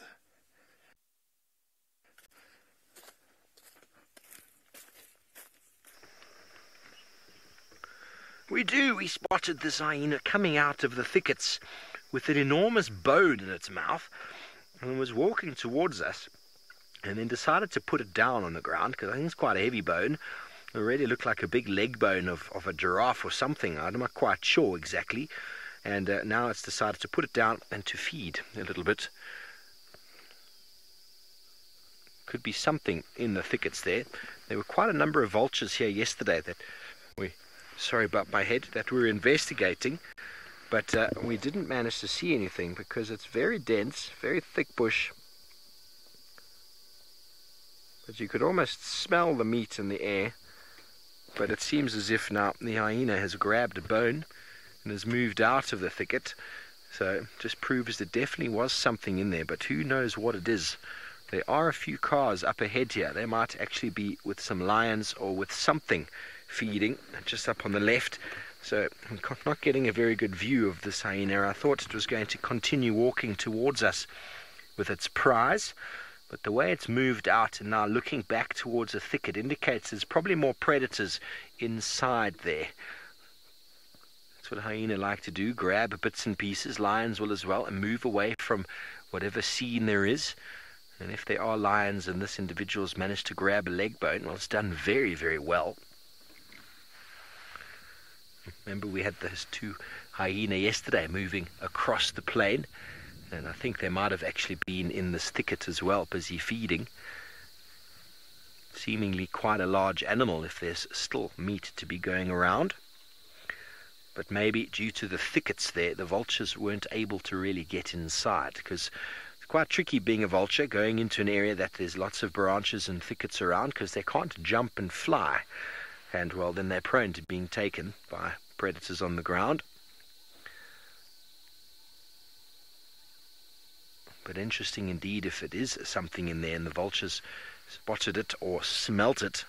There's a lot of evidence that vultures have got a sense of smell and use it for locating prey.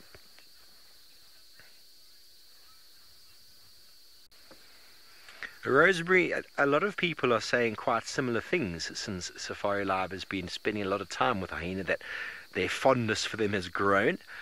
Especially up here in the Mara, where we know the hyena actually do a lot of the killing themselves. Down in Juma, we're not 100% sure. They basically follow the leopards around and pick up the scraps and steal from them. Up in the Mara, definitely formidable predators. Right up there with lion. And when they come together as a unit, it is really quite something to behold. I wonder if they will be chasing the Owino pride off their kill at some stage. I saw that not so long ago with Gendre. You can see it's definitely interested. There's definitely something else around that's got the hyena alert.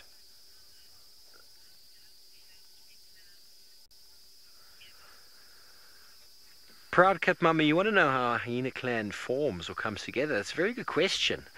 You know, it's obviously got to start with an individual, a female, and then she moves around and maybe meets a male, and they decide, oh, hello, I kind of like the way you do things, sir, and then they might mate, and then their first offspring will be the initial members of the clan, and ideally, if one of them is a female, she will inherit her mom's rank and then become the next matriarch of a very small clan. But hyena do also move off from clans. They do disperse. If there is a female that's not that dominant in the clan and she's not really getting the breeding rights or the success, she might move off and start her own clan.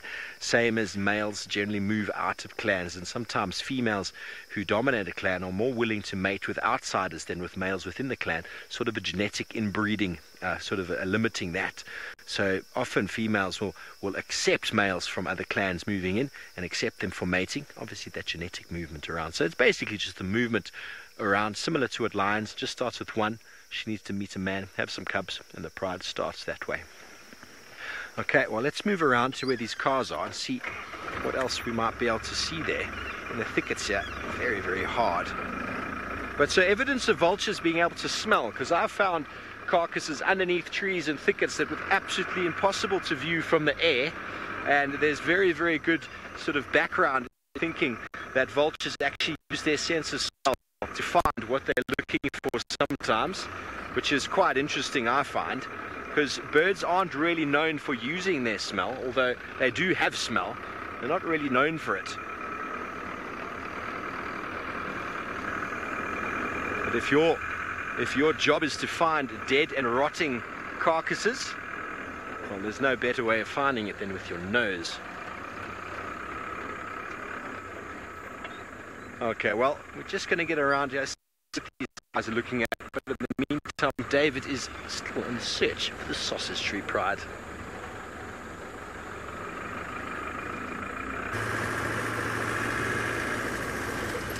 Well, I hope Steve will keep following that den of the bat-eared fox for quite some time, and we'll be learning a lot from the foxes because they're quite difficult to see sometimes. Is that a giraffe there, Manu? Not very good view, but I think there's a giraffe trying to hide. Is it hiding? Sorry about the dust. There's a Maasai giraffe trying to reach the top leaves of the magic Ngwari bush.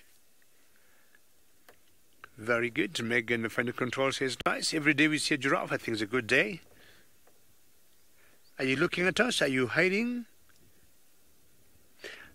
And they're the only animals that I think don't know how to make very good camouflage.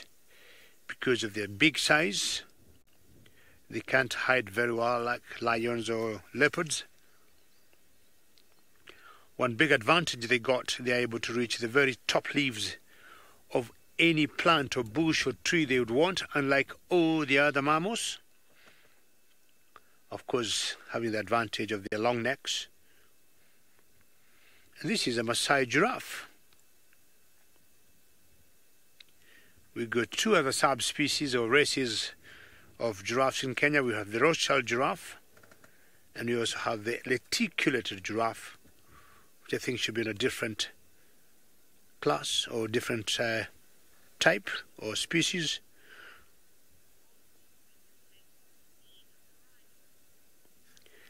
And this is a boy because of the two big horns and a small one.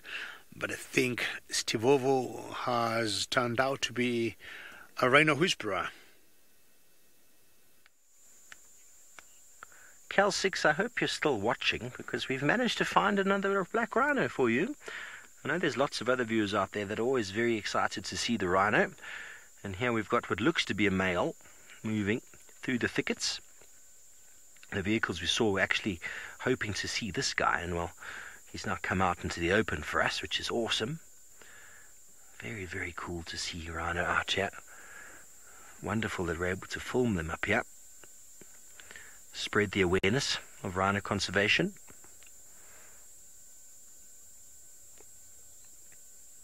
It's just solid muscle. Lots of yays. James now are really breaking records when it comes to the finding of black rhinos up here. I think this is seven times in the marsh and 7 black rhino. Well done, James. And this is definitely that male that we've spent some time with. You can see the right ear's got that notch halfway up, and the left ear has got a few interesting little notches. It's, those of you who weren't aware of what I'm talking about, rhinos are introduced here, and the best way to sort of identify them, the vets take notches out of the ears, and there's a particular sort of pattern that they can use, using the left and the right ear, almost like a license plate. There's a number of sort of categories or combinations that can be used to number them, going up to hundreds of individuals if you do it right. Moving with purpose. Clearly not feeding at the moment. Probably going, there's a vehicle in the way. Sorry about that, folks. I'm just going to move up quickly. Go and see if we can get closer. Richard, a rhino day keeps the doctor away. You are so 100% correct with that. So there's a few vehicles out here obviously wanting to see the rhino. We're just going to try and get into a nice spot just over here. Don't go any further forward, just like that. There we go. There it's moving. It's now having a look at that vehicle that's parked in front of it and going, "Ooh, what are you doing there, Mr. Vehicle?" And there it goes walking. The Impala are wondering, what are we all looking at? Because they also watch SafariLive, so when they see our vehicle they think, "Ah, there must be a lion there." There might be, in fact. The Impala are looking very interested. I don't actually know why his tail is sticking out like that. He's a little bit tense. When a black rhino is upset or moving off quickly, they curl their tail up like a pig. But why it's standing half-cocked like that, I have absolutely no idea. He's on the move, perhaps. You can see his tail. When they're moving off quickly, it curls up, and they're moving fast. And maybe he's just on a kind of a slow movement now, and the tail is affected by that. I'm really not sure. It's a solid animal, though, isn't it? Miranda, black rhino males can often be by themselves, but you can also often find them with a female with calf, all depending on what's going on with regards to her estrus. But there we go. I think he wants to have a poo. I think he's working off his tummy for a poo. But no, they're not always by themselves, but seemingly we're finding black rhino males here on their own all the time, and then the cow and calf together, but I'm not sure how many there are. There's not a huge number of rhino in this area, but where you have areas with lots and lots of a black rhino, they actually do accumulate in groups. And in Etosha, that's in the northern Namibian area, there's a pan there. They've done some research and some documentation with some microphones and some nighttime cameras, and the black rhino there are very social. They come out into the open pan in the middle of the night and they sing to each other, and then they go off on their own during the daytime. But the first family of black rhino I spent time with in the northern Kruger or in the central Kruger often would find three together, a male, a female and a calf, often with the three together, and sometimes it was just the male. But not known to be as social as the white rhino, which you can see in crashes of up to 30, 40 animals. Black rhino, very understudied, and that research done in Etosha goes to show that they're actually far more social than we give them credit for. They're just far more secretive. I mean, to be able to view a black rhino like this just walking around is very, very special. The 10 or 11 I saw in the central Kruger were all very fast sightings of the rhino hearing our vehicle or spotting us and taking off at an alarming rate in the opposite direction. So very nice to be able to view them like this, calm, relaxed. Having a nice camera, what James is using, helps a lot. So that's very cool. And then the rhino goes into its favorite habitat type, nice thicket, where it'll probably spend quite a few hours feeding. So well done, Cal6. I hope you're happy that we got the rhino for you again. It's just, the marsh is a magical area and it provides all of these fantastic sightings for us. Okay, well, hopefully there's no one behind me so I can come out. I'm still trying to spot anything that might be the thickets on the right here, but nothing really. It's very dense in there. If I was down in Juma, I'd take a little stroll in there and see what's going on. Bob, rhinos and hippos have evolved differently. The hippo has become very, very dependent on permanent water to cover its body. So they've developed sort of differences to the skin.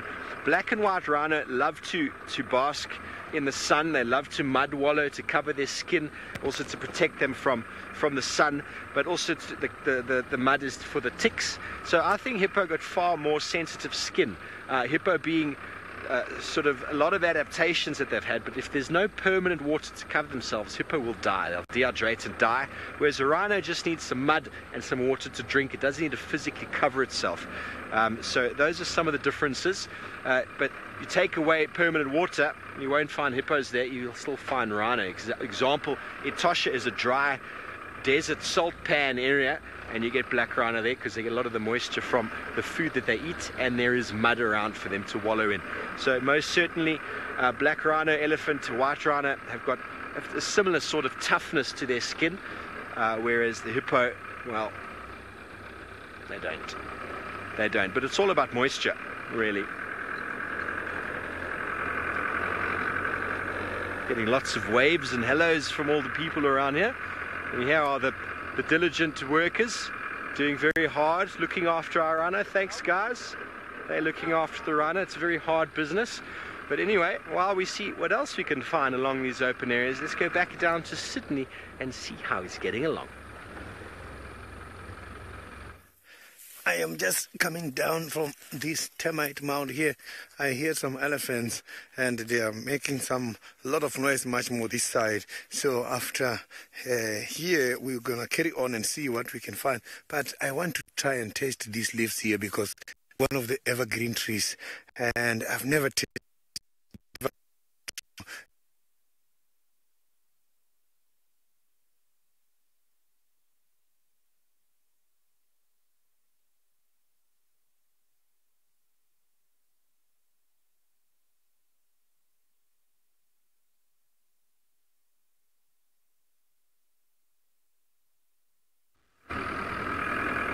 Well, terribly sorry about that, folks. There's some technical issues happening down in Djuma, and just in time, though, to come back to us as James corrects me. Since he's been back on Tuesday with me, we've seen 10 black rhino. Woo! That's pretty cool. James is counting. I just do the talking. He does the counting and all the important work back there. He's got a very sheepish smile at the moment. 10. Well, that's awesome. At Singita, there was a guy I worked with there, Jared, who I think had 9 black rhino sightings in his time there, and by the time I left, I had 11. And that was in a 4-year period. 11. It's not a lot, but it was the record. You had to really work to find them up there, though. And very shy and secretive, and that was the black rhino. So to be able to see one for 30 seconds to a minute, I tell you, very, very special. Very special.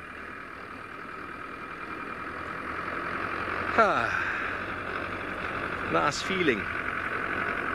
Very nice feeling to see them in their natural habitat. But I still haven't found a rhino midden. Oh, I really want to show you a rhino midden. I am looking hard, but no doubt they're all in the thickets there. And very particular things to the black rhino midden that'll make it easy to differentiate versus white rhino. Well, it seems like Sydney has sorted out his gremlins, so let's go back down there.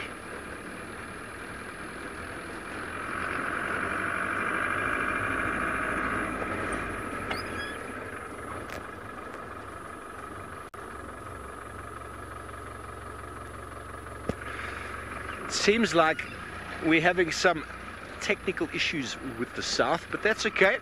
You are still with us. We are going to find you some wonderful animals soon. If there are any more requests for the morning, please feel free to send them through #SafariLive or jot them on the YouTube chat stream. We are in the marsh, so there's a good chance we're going to find some baboon on the other side there.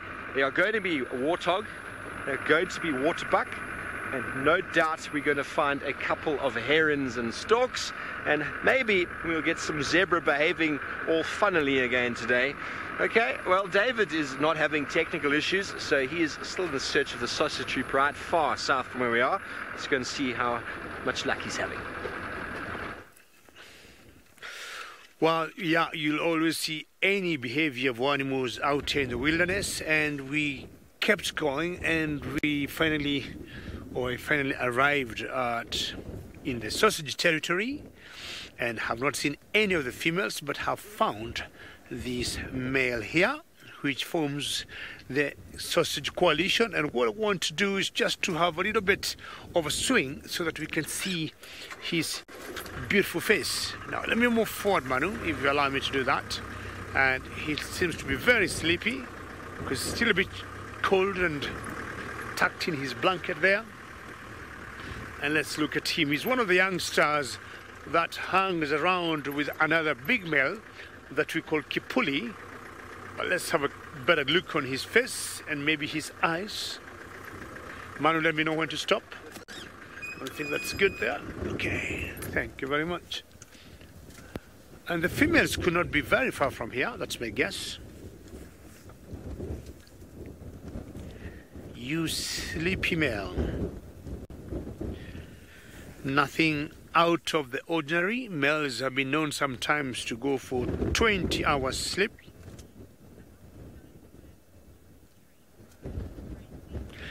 Tracy, how are you? And you want to know how many lions are in the sausage tree pride. Now, there are 5 females, 3 cubs, 2 cubs about 10 weeks old, 1 cub about 6 weeks old.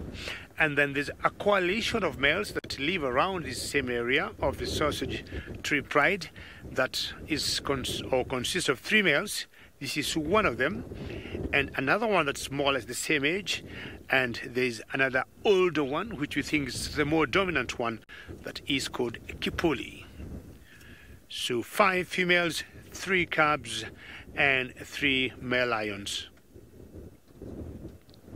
And we call them the sausage tree pride because they have been known to love to climb a tree that's called the sausage tree, one of the very iconic trees of the Mara Triangle.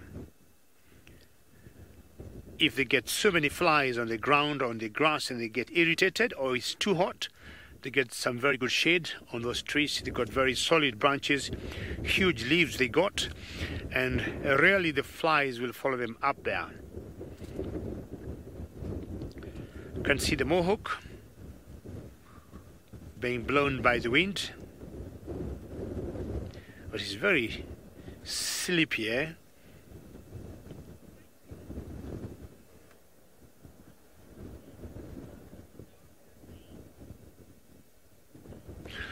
Courtney, why do some males have darker manes than others? I would say it's all genetic. Some have blondie manes, some have dark manes, and some could be either dark or blondie, and some bigger and some smaller. On a genetic standpoint of view, it depends on the lineage, it depends on the male. It all varies.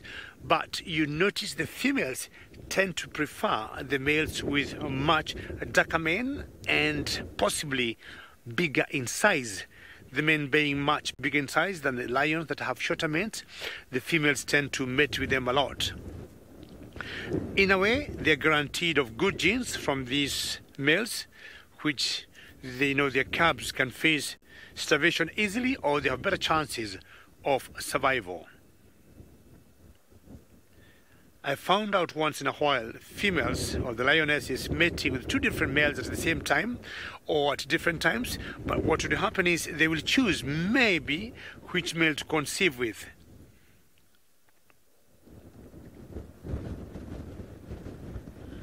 Very sleepy. I do not know where the other 2 members are of this coalition, but definitely not very far from here.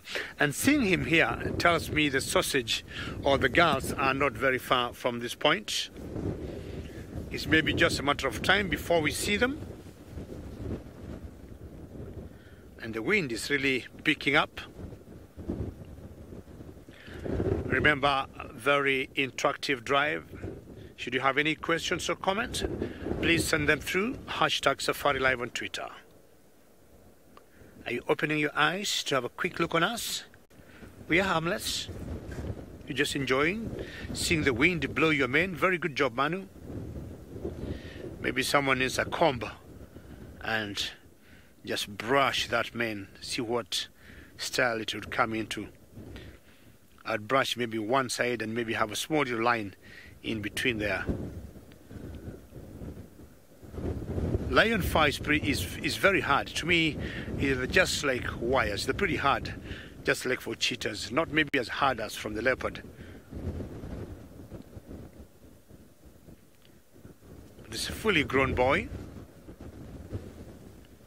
And they've been known to be very sneaky. They'll wait for the sausages to do the hunt, then go steal the kill, or they share together. Quite a strategic place to be on a termite mound.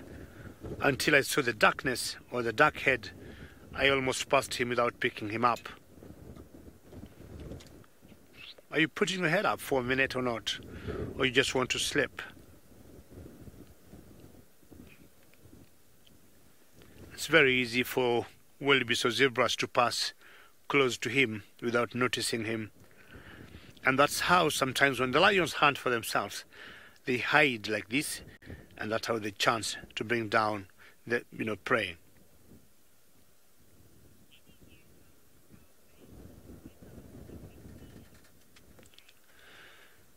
Jason, when was Scarface seen last? I'll tell you, I saw him 2 months ago, as much as I was away at home for about 3 weeks. But Scarface has a different territory and more on the central part of the Mara Triangle. And apparently I haven't had any other guide who might have spotted Scarface. Manu, when did you last see Scarface? Manu says 3 months, so it's quite a long time. And he was looking a little bit tired. So Manu is 3 months, much older than me. And hopefully he is just somewhere, maybe hiding and enjoying good life. But he was getting a bit old, Scarface. But Jason, once we spot him, we'll let you know. And we will only request you possibly to keep staying tuned every morning and every afternoon when we are out here doing drives. Sleepy boy, very typical for lions, just to go flat and enjoy naps. Females would also sleep the same.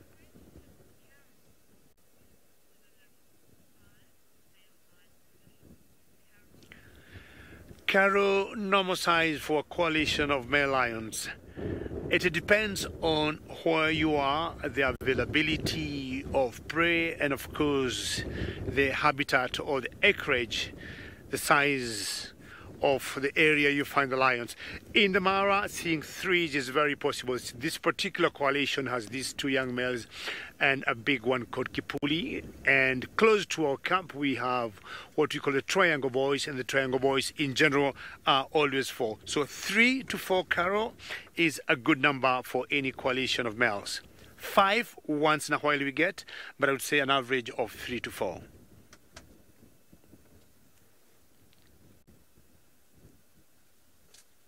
Sleepy, and I think we'll be trying to find out where the females are.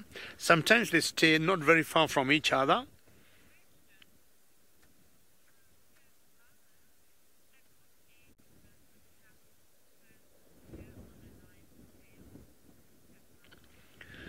Proud cat mama, what age will the cats appear on the lion tail? I would say 2.5 years.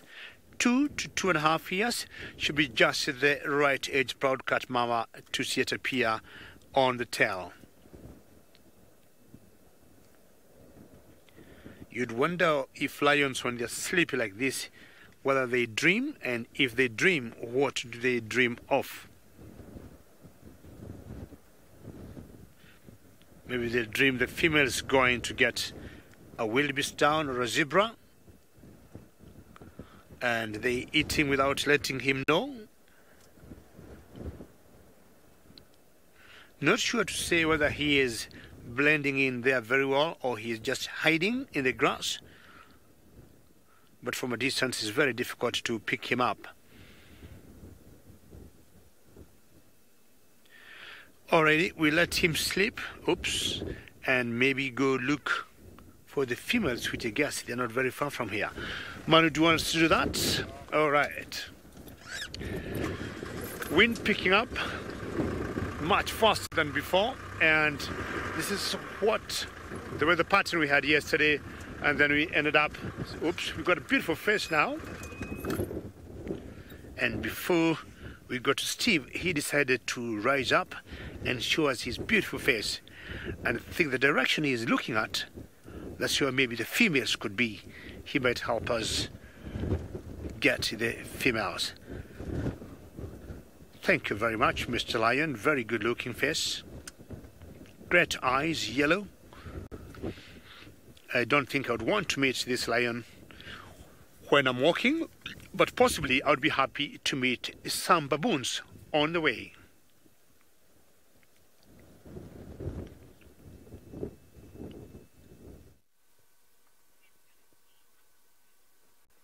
Yes, we've got one baboon, one big male baboon who's on his own. No other baboons in sight. But he's got some friends. A couple giraffe, two ladies. They're busy ruminating. They're looking one way, he's looking the other way. So a nice couple to hang out with. If you're a baboon on your own feeding out in the rangelands, you need to keep a watchful lookout. And well, the giraffe would most certainly give the baboon any warning it might require with regards to any predator that might be approaching. So a bit of a mutualistic relationship there, because the baboon would do likewise if it spotted anything of danger. There's some trying times for a big male baboon hanging out in his own. He needs to accumulate a couple of other males with him, so you'll be able to compete and dominate the oligarchy of a troop of baboons. But to do so, he needs to be able to get strong and fit, which requires a lot of feeding, a lot of nutrients. So being on your own and feeding is kind of that double-edged sword. How do you watch your back and still feed at the same time to get the relevant amount of food to keep yourself strong? It's something that a lot of the animals out here struggle with, hence why they spend time with mixed species groups, because they're not competing with the giraffe. The giraffe are quite happy for the baboon to be around, but obviously other species of baboon or other individuals of baboon might not quite like this guy. So, well, if he can't hang out with members of his own species, he'll hang out with others that will assist in some way. Giraffe enjoying a little bit of the shade there, chewing the cud.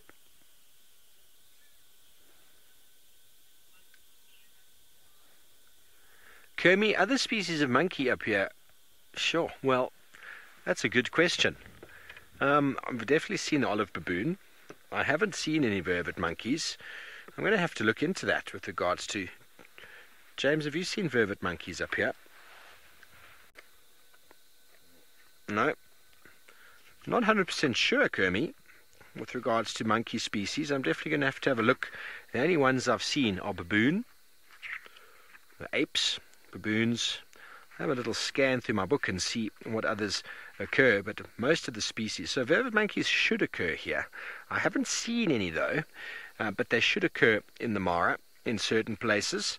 Obviously they prefer more well-vegetated areas, so the thickets behind where you see the baboon is a good place for them to be.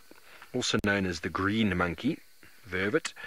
The Sykes monkey is sporadically spread all over the eastern side of southern Africa, and I'm not sure if there are populations within the Mara itself, but there are potentially areas within the surroundings of Kenya in the forested areas that the Sykes monkey most certainly could occur. Lots and lots of monkey species. And similarly, if I go through this book and look at all the maps and show you the distribution of these species, you'll see how they all kind of outcompete each other and occur in specific areas only. Some of them might overlap, but then the same as before, there would definitely be some form of specialization with regards to where they go, how they hang out, what they feed on.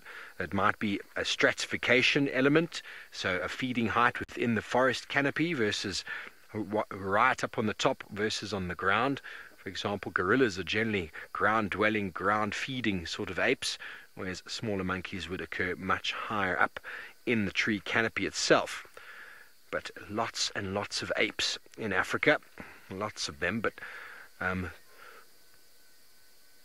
sure what else with regards to in this book that can occur here. Courtney, mainly due to the coloration. They've got a bit of an olivey sort of colour.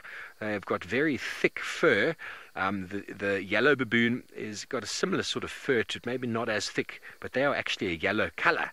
The chakma baboon being down south, a much shorter fur, and they got a more of a darker sort of color. And the olive is just, I think it's all to do with coloration, to be honest, but they are actually the same subspecies of each other, the olive, the chakma, and the yellow. They've all just been diversified by geographical distribution, and all of that has led to slight differences in appearance, but essentially they do come from the same, cut from the same cloth.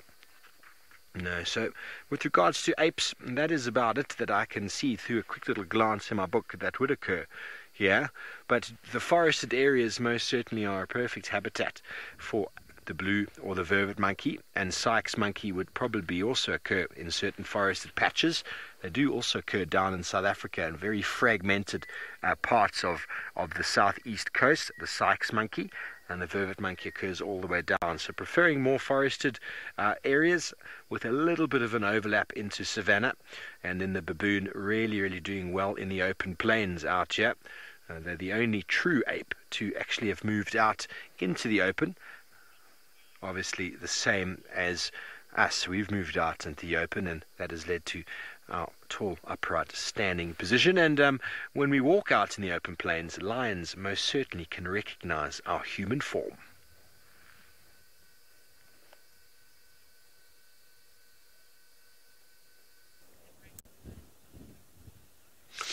Well, the last time, remember, I saw baboons. They were eating a baby Thompson gazelles, and baboons being omnivores, they would eat anything. We just found the other male lion, and that makes two. I think it was Caro who had asked me a question, what would be the average size of our coalition of males, and I said 3. So it's the one we saw earlier and the one that Manu just showed you. One of them could not be very far from here. He would want to stay with these 2 boys who would join him to be able to have courage and protect their territory. But apart from that, we have gotten our final prize that I was talking about. The sausages, or one of the females of the sausage tree pride, and luckily with her 2 young cubs. How beautiful is this? And we think these cubs are about 10 weeks old. Lioness is getting anything from 1 to 4 cubs after about 105 days or so. But this one managed to get 2, and to have gone to getting out with 3 months, I think she's a good mama and she's doing very well. Good morning, Cabbage. How are you? I think they're giving us a better profile than the male we just saw earlier. And you notice how they blend in very well. That's the mama on the left there. We don't have a name for her yet. There are 5 females in this pride. We got name for 2 of them.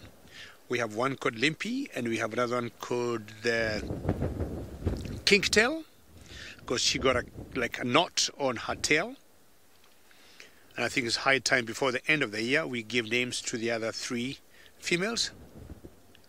One of the females that is not here looks very pregnant to me, and she might be popping up any time now. By yesterday I had given her 4 days, so I'm now giving her 3 days.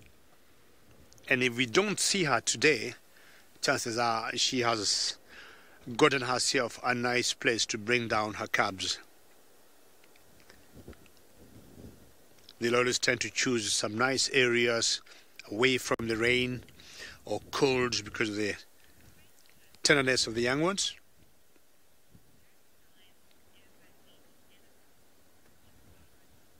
Shualarok, you'd like to know, do elephants ever eat elephants? No or yes. No, because elephants are very big for them and very hard skin, as Steve was saying earlier with the rhinos. But yes, lions have been known to eat baby elephants. Once in a while, lions are the only predators I know will eat anything that come on their way. But I'm talking of a baby elephant that might have been abandoned by mistake by the mother or by the elephant. There's a game reserve north of Kenya in an area called Laikipia, I saw some pride of lions devouring a baby elephant that I think was lost. Yes, they would, and no, for adults, they would not even dare. If, for example, we get one elephant, just one, not even a herd of elephants walking through here, this lioness will wake up and get her cubs away. And you'll always see a standoff between, young male elephants with lions when they trumpet and they flap their ears towards the lions. They know they cannot trust them very much. Hello. How are you doing? Not sure what sex these cubs are. I'm not sure Manu has an idea. And Manu tells me both of them are males. How did you know, Manu? And I hope you're honest. Aha. There was a bit of anatomy class with Manu, I guess, here a few days ago. And he says both of them are boys. At the age of 2.5, when they start showing signs of puberty, the males, for example, Kipuli or the dominant males, will always show them the door and go form your own coalition or go join other male coalitions out there. If they were girls, they will tend to remain in the pride. Good morning. What scared you there? A bit of wind? Lovely looking female. And these are some of the largest carnivores we got in Africa, and I think Steve got maybe not the smallest carnivore, but one among the smallest carnivores that we got in the Mara Triangle. Mongoose, a gang of them in fact moving through the open plains. Okay. The most gregarious of the mongoose species, and gregarious meaning living together as a group, so accumulating in large groups, easily identified by that very typical band on the body. Dwarf mongoose is another gregarious species, but much smaller groups.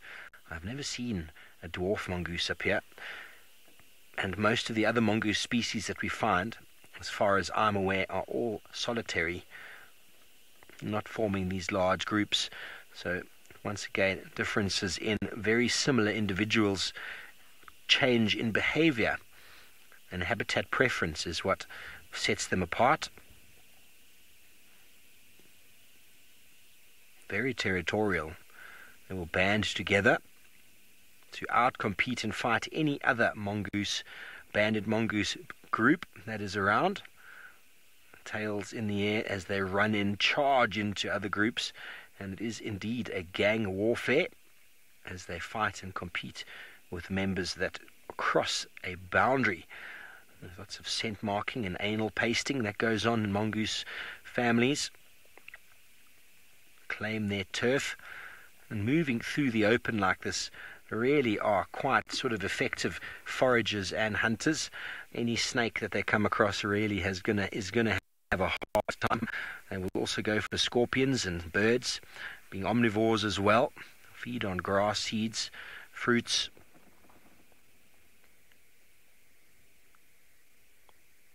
And just like that, they vanish, requiring, like most of the other species we seem to talk about, termite mounds for their breeding. Mikhail 6, no, I'm not aware of any meerkats in the Mara. The meerkats are sort of more of a desert-like arid specialist. Up here it's quite wet, quite inundated with water from time to time, and the meerkat and the mongoose at some point were probably on the same sort of trajectory with regards to a species, and well, they chose a very different habitat. So down in South Africa for sure you get the banded mongoose in the savanna areas, sort of the more wet areas, and then you get the meerkat more to the west, with a complete divide with regards to climate and habitat preference. So very similar in many traits. They are also gregarious, living in high social groups, high standards of living, and feeding on very similar food resources, but just in a very different environment. And so once again, speciation has happened and occurred that way. The meerkat,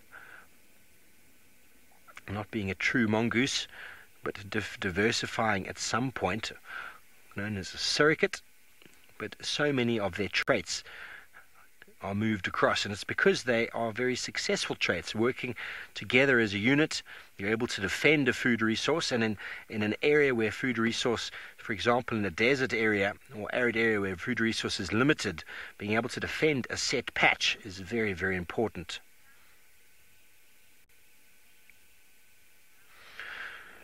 Samsung, most certainly they are almost completely dependent on termite mounds, as are bat-eared foxes, as are many of the species that we know and love around.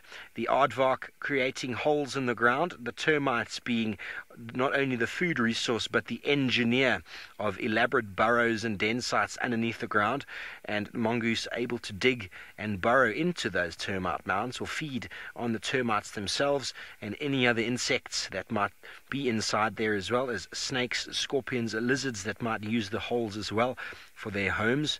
Mongoose are very, very dependent on that. It's one of those sort of things when you look at habitat and you look at what is required for an animal to survive. Breeding sites are one of the most important elements, obviously. If you took the termites out of the system, well, keystone species that they are, they wouldn't have the mounds, you wouldn't have the nutrient recycling that you have, and you wouldn't have the homes that are required for many, 28 or 29 different mammal species that I can think of just off the top of my head in southern Africa, rely on termite mounds for breeding and for hiding themselves from predators. So there they are, the banded mongoose. Sorry, James, I can't believe how much they moved. I was busy looking at the monitor and they completely moved across the screen. So this area, as we know it, is the marsh area. There's lots of termite activity, hence why the bat-eared foxes are denning there. With lots of warthog around here. We know that warthogs need burrows to go under the ground. We've got the family of mongoose, so you know there's plenty of mounds and burrows in and around, and just dotted across the landscape. It is quite evident, the little mounds all over the place. And there we have got a black-headed heron. And this is the juvenile again, with the brown on the neck. We had a very nice view of one the other day hunting, catching a frog. I wasn't able to identify the species. All I know is that it looked very delicious for the heron. Well, we're going to move on from this heron, but it sounds as if Sydney has managed to once again sort out any technical issues and he's back strolling in the wilderness. Now, I've got a visitor here. Look at that. I've got a visitor right on me. So this visitor is going very fast. This is a very big tick. You can see this is the tick which is affecting the animals. Mostly, I didn't even see where he fell on the ground. So that was too big. So now that is still dry here by the bush, these ticks, we get them a lot because they are scratching against, the bushes are scratching against the animals' bodies, and that is how they are getting rid of this parasite. Let's hope he fell on the ground. That's a very dangerous one.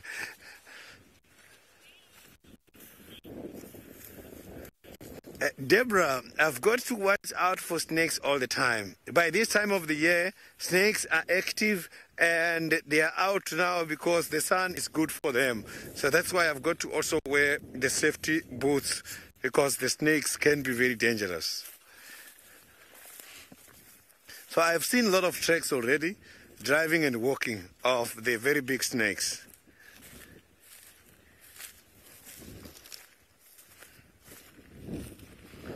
Oh, let me just see something here. I just want to try and taste this grass here. I will tell you something.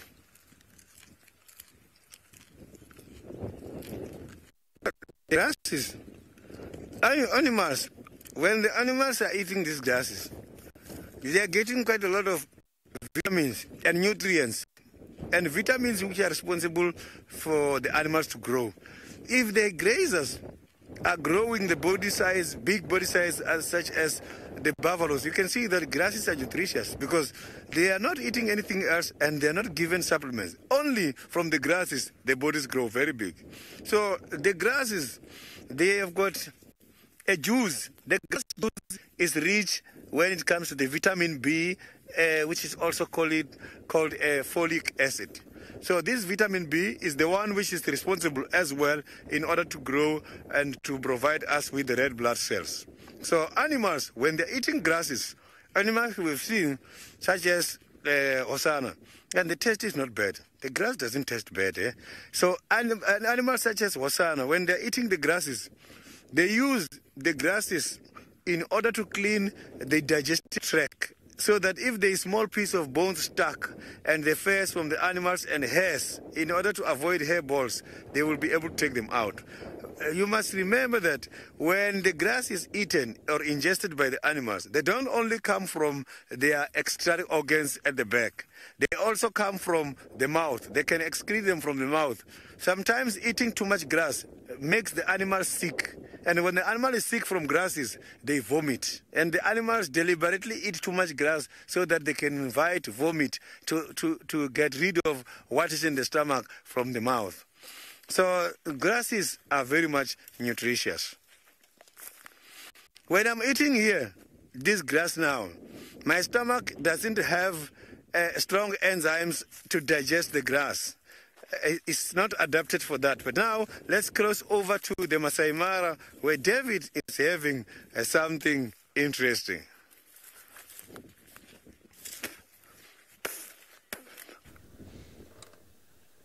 Well, Sydney, keep walking as we keep driving, and I think driving we are getting very lucky. We have been able to trace the other cab with his mother, and I'm saying with his mother because this is another boy, and we think this is about 6 weeks old.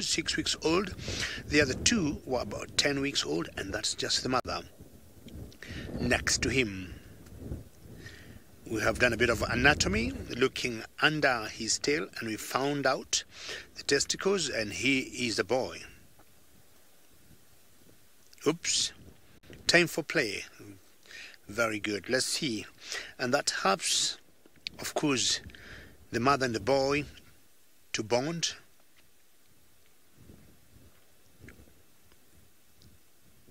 Oops. How sweet is that? Ooh, are you trying to bite your cub? I do not think so. When they're very young and they need to relocate them from one den or from one area to another, the lionesses have been known to grab them by their necks. And I think they got very, strong, or a lot of muscles on their neck, and the mothers do not hurt them with their teeth. He is so playful. These ones were two until maybe a week ago, when we lost one, or when she lost one, and nobody knows for a fact what happened. We have had our own theories. Could have been a snake bite, could have been predation from, say, an eagle, like the martial eagles, or hyenas, or even a leopard, or, fell in a hole and the mother could not have rescued it on good time. We do not know, but one just disappeared. And now going to a week, we highly doubt she or he will be found. That happens a lot. But in general, lions, when we talk of them losing their cubs, to me I think mortality for the lion cubs, hunger is always number one. But not this time around, having a bumper harvest or having the migration around. We wouldn't say it was hunger, because from the first two we saw, and this one here, they all look in very good shape. So it must have been any other reason that would have brought that cub down, and it's missing in action now.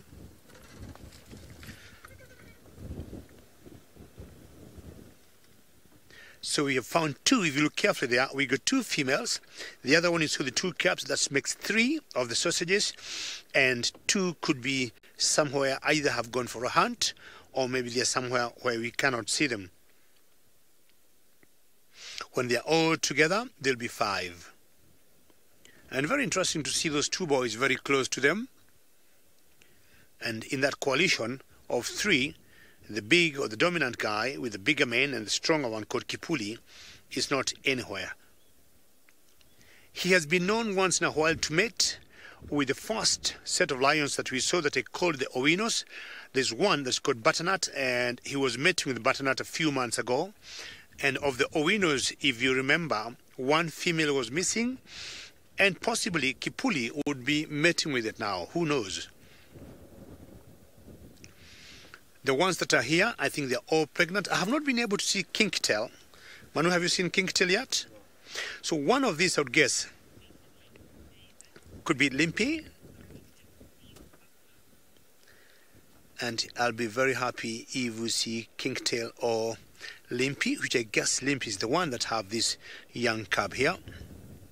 Once the wildebeest will be gone, all of them, and the zebras will be gone to Tanzania, these lions will be left hunting big game like buffaloes. Well, thanks, David. I'm sure that the Sausage Tree Pride would love to come across this lone buffalo bull. We made our way all the way down to the Mara River, but what's interesting about it is not something you get to see very often, but this buffalo bull is actually browsing. He's busy munching on the little tree that is here, and he's quite deliberately munching on it. So all those people out there that think buffalo are exclusively grazers, here is proof that they do browse from time to time when they're looking for very specific elements or nutrients that might be lacking in the graze. I've seen zebra feeding on leaves before as well, and they've got about probably 5 to 10% of their diet is in fact leaves of trees. The difference being grazers and browsers is there's a different size of the liver in browsers. Browsers, because of the amount of tannin they have to deal with and the alkaloids and compounds you find in leaves, they have a much larger liver to deal with a lot of those sort of chemicals. Whereas most of your grazers don't have a liver that is able to really do too much with the tannin. So they invariably aren't well adapted for browsing. But here you see him eating them nonetheless.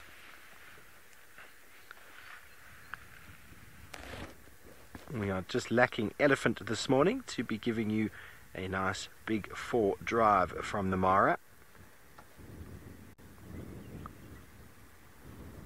Here's one of the little secret places down to the river from the marsh.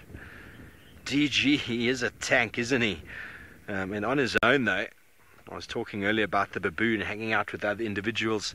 This is the kind of guy that male lions or prides lions really enjoy coming across, because he's on his own. There's a very good chance they're going to be able to catch him if they do.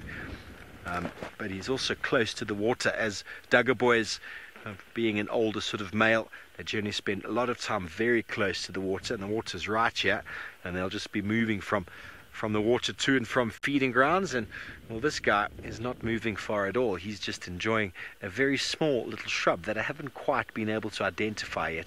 One of the many sort of trees and shrubs occurring out here that are, well, for me, unidentifiable at the moment.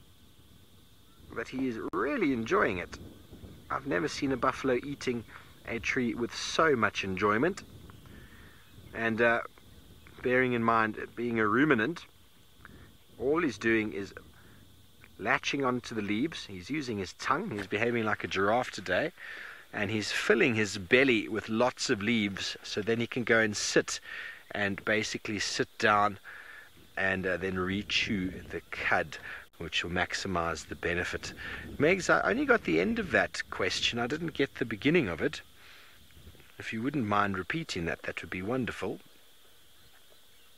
One of the adaptations for eating in the heat.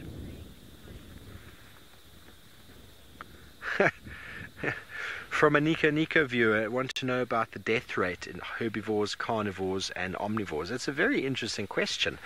Well, the death rate. Invariably, the migration moving through here, all of them being herbivores, they get smashed at an alarming rate, but there are so many of them. So many of them. There are far fewer predators on the landscape than there are herbivores. And herbivores are obviously, they fill the food resources of the predators. So they do get cropped off and their numbers do get reduced. But there's quite a nice balance in the ecosystem. Predators also get killed by other predators through the conflict that they go through. Invariably, it's their youngsters that have the hardest time surviving. The adults generally do a lot better. It's really hard to put that into a proper sort of summary for you, because there are thousands, well, probably a huge proportion more herbivores than there are predators, and well, omnivores fit into that as well. There's not that many, but oh, he's got a friend coming up over here. James, is a second buffalo about to pop around the corner. He's quite surprised to see us here. So it's very hard to answer that question, I'm afraid. When it comes to a rate, obviously lots more herbivores get killed than predators, but there are far more than them. I mean, if you just work it out, 1.3 million wildebeest in the migration, and yes, every day you find lions with 1 or 2 kills, but it doesn't seem to dent the numbers.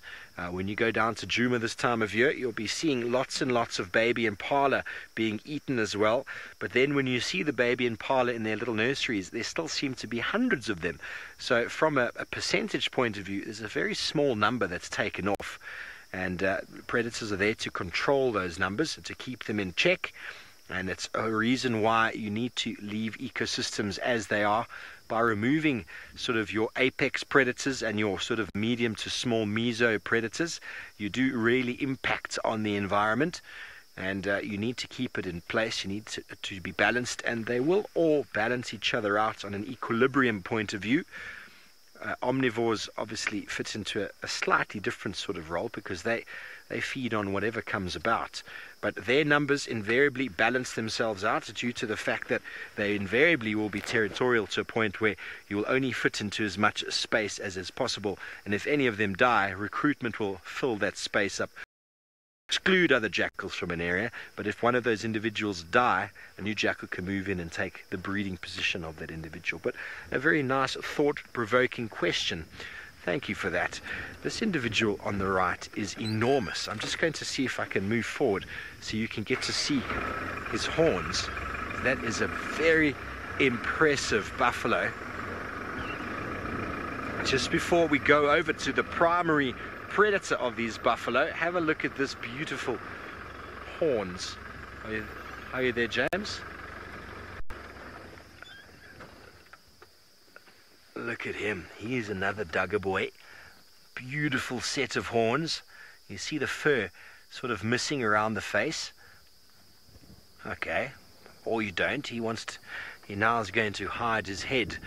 Well, anyway, at least he's got a companion, and the two of them, well, if it comes down to it, and the Sausage Tree Pride wanted to take down a buffalo, at least each of these guys have got a 50% chance of it not being them. And in saying that, David is indeed with the Sausage Tree Pride, all the way down in the south. Well, Steve, you are absolutely right, because on a number of occasions I have found the sausages of the Sausage Tree Pride on their own, and I'm talking as females, bringing down a buffalo without a hand or help of the males. Now, in general, buffaloes are huge animals and big prey for the lions to bring down, and it needs a little strong muscles like of males to help the females do that. But yes, these females, on a number of times, I've seen them bring down a buffalo on their own. So the cub is right in the middle there and just looking at us, and not sure what maybe he thought after he lost the sister or the brother, or very quickly, you know, it was live to move on. The wind is really blowing fast, eh? Look at this movement of the grass stalks there. You can tell the grass or the wind is really fast. This could be some good sign of rain later that we badly need around. Hello. Now, going to 7 weeks, I would say anything from 3 months and above, they have very good chance of survival. And before all these wildebeest are gone, they'll still have a lot to eat. And without diseases or predation from other predators, very easily the Sausage Pride numbers will grow with these 3 new additions. So my guess is this could be Limpy. Limpy has one of the cubs, I believe. And then Kinky, to me, Kinky Tail Lioness, she looks pregnant. And then there's another one that I'm so convinced she'll be bringing down the baby. And for those of us, or for those of you who have never joined us before, this is called the Sausage Tree Pride. 5 females, 3 cubs. There's a coalition of males that hangs around with them, 3 males, that has 1 big male that is called Kipuli, and 2 youngsters that have not been identified.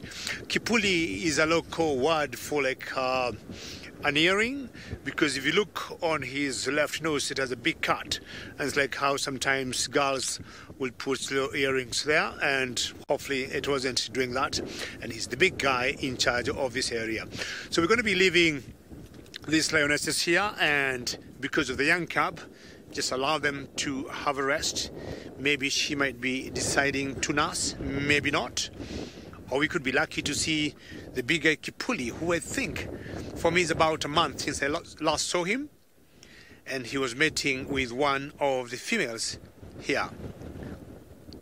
That female there. Oh, where are you going? Don't go very far. Stay close to Mama.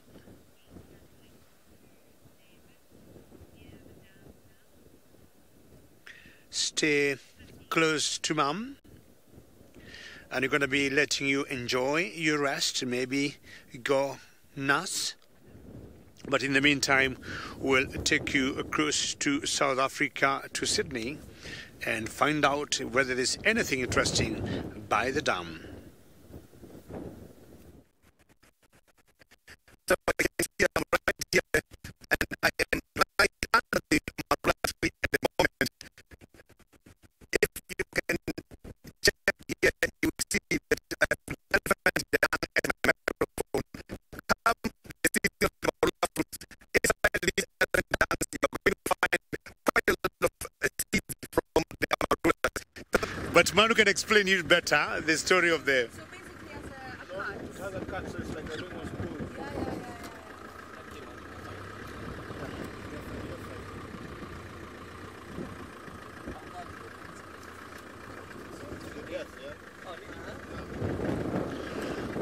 So what's happening here, we're just deciding to leave them alone, and maybe they might want to be nursing, and sorry about the glitches and gremlins with Sydney.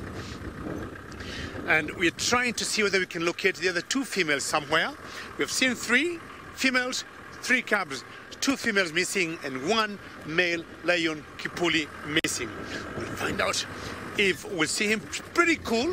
The weather is not bad. It hasn't gotten warm, where lions will tend to sneak away and go under the bushes. And let's find out, or leave as a look for Kipuli, go to some big elephants.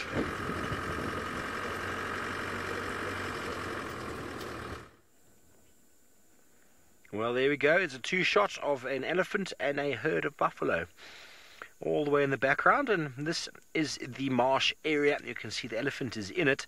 There's sort of quite sort of reed-like grassy vegetation, which is loved by obviously the elephant, buffalo, waterbuck, the topi been moving in there as well. And when I was here in February, I remember being in this area and counting over 100 elephants sort of in one shot, which was really, really awesome to see. The marsh being a very nutrient-rich sort of swampy area, inundated when it comes to rainfall, and it's constantly got beautiful grass. In the rainy season, it gets very, very wet and very moist, and that provides nice vegetation. But even through the dry sort of season, as you would call it up here, not really a dry season, it provides good grazing all year round. It's what allows us to come into this area and to be able to get big 4 elephants, buffalo. Obviously, the black rhino would be enjoying the thickets in and around the areas as well, and well, the lion come in here looking for their food, and the food is obviously the vegetation, which then attracts the buffalo. That Dory, that is one long tusk. You can see it's almost broken. The one on the left has been broken on the tip, and the one on the right has been completely broken. Maybe this elephant actually enjoys quite a bit of tree-like vegetation, and they seem to have broken off during use, or unless he's quite a fighter and has broken them through fighting. But there's a little bit stained, the one on the left, which indicates use through plant gathering and harvesting. But for now, he's busy digging in, getting out the roots. You see, when it pulls up a plant and then smacks it against itself, it's trying to remove the soil from the plant. A lot of plants take their nutrients into the roots, and elephants are smart enough to know that. Carol, they do certainly live together in harmony. I mean, here is the elephant, and if James just pans a little bit off to the right, you'll see there's another buffalo doing exactly the same as the elephant, except not using his nose. The only time you see any sort of confrontation between buffalo and elephant is when water resources start getting quite low. And invariably, any animal that tries to come between elephant and water, the elephant generally takes quite a little bit of a hard angle on it, and is known to kill many animals. Have killed rhino, have killed buffalo, have killed all sorts of animals in and around water points, because water resources become scarce at certain times of the year, when pans dry up or rivers get very, very low. And while elephants become quite protective over that resource, and everybody needs to drink, but well, the elephant is the bigger of them all, and if he says, "No, I don't want you drinking here," invariably you have to either listen or pay the price. But they are generally, for the most part, quite peaceful towards each other. But all animals have got a bit of a boundary around them, a sort of a comfort zone space. And if any animal gets too close to an elephant, the elephant will warn them and tell them to move off. I've witnessed a herd of a wildebeest, or a wildebeest running into a herd of into a herd of elephant, being chased by lions, and well, the elephant didn't quite like that, and they flattened him because they had babies, and you don't get too close to an elephant if they don't want you to, and if they say don't come closer, you should understand those signs. The signs this animal is portraying right now are very relaxed, very waggy tail, makes it very easy to identify a relaxed elephant.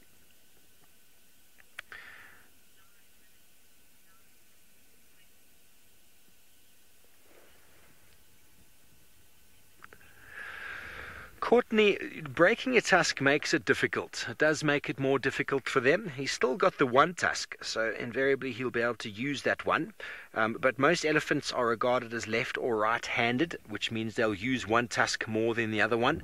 But just like anybody, if you are left or right-handed and you break or lose one of your arms, being the stronger of the two, you'll adapt to use the other one.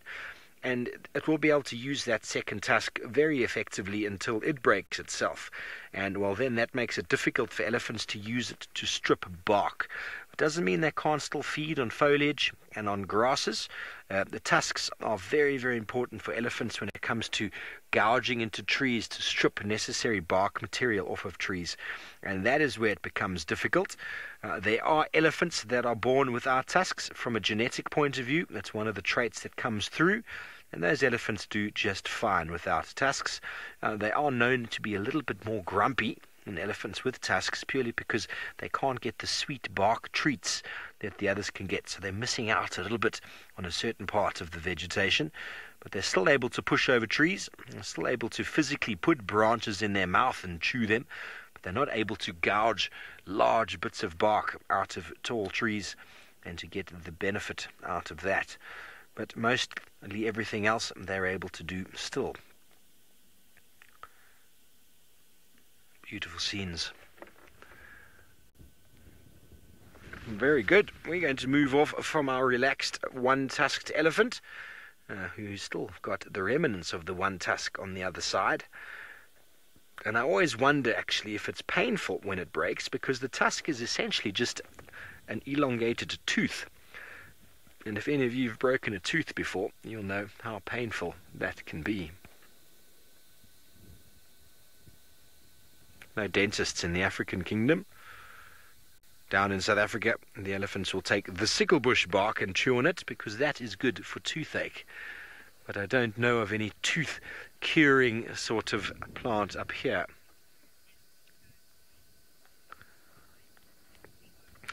Hello, Indigo Girl. Very good question. When two elephant herds meet, it can be quite comical, actually. It depends on how long they've been apart. Elephants recognize each other by smell, by sight, and if they've been apart for months, even 6 months or so, you see it quite often in the Kruger National Park, where herds range vast distances away from each other. When they realign or come together, invariably some of the bigger females are elated, and it's quite incredible to see. They'll come together and they'll wrap trunks together. They'll take their trunk and actually put their scent into the other one's mouth. They'll put it into the organ of Jacobson, which sits in the roof of the other elephant's mouth, and all that fun stuff can happen. And they might move off together. Often elephant herds will come together in times of high food resource. They'll come together and they'll play and they'll introduce cousins and nephews to each other, and then they'll move off again into their small family units. But they can accumulate into large groups of 200-300 sometimes, depending on the time of year and food availability, and then they'll just move off again. But you never see any animosity between breeding herds. It's only when the boys start misbehaving you start getting a little bit of aggression between them, because the boys are showing interest in the ladies.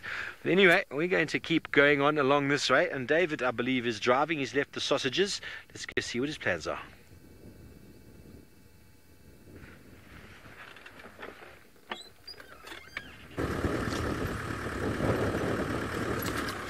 Well done, Steve. And I've been able to catch up with the last two of the sausages.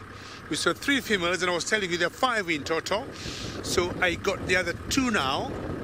And I think they're trying to look for a bed for themselves, a place they can rest under the shade.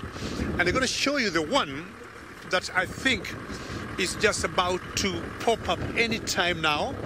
I'm not sure the one in front of her is the female that we call kinktail. Just 1 second. Let me get the best place. This place is full of boulders and rocks. I just want to be sure I don't hurt my car. Slowly and surely, and I'll get the closest I can and make sure I do not get Mila getting hot. And now if you look on my right there, you see that female there? Just look at her. Look at the size of that girl. And honestly, should pop up. Even her walking is a bit difficult, not because she's unwell, but my guess is she's very due. She's very due.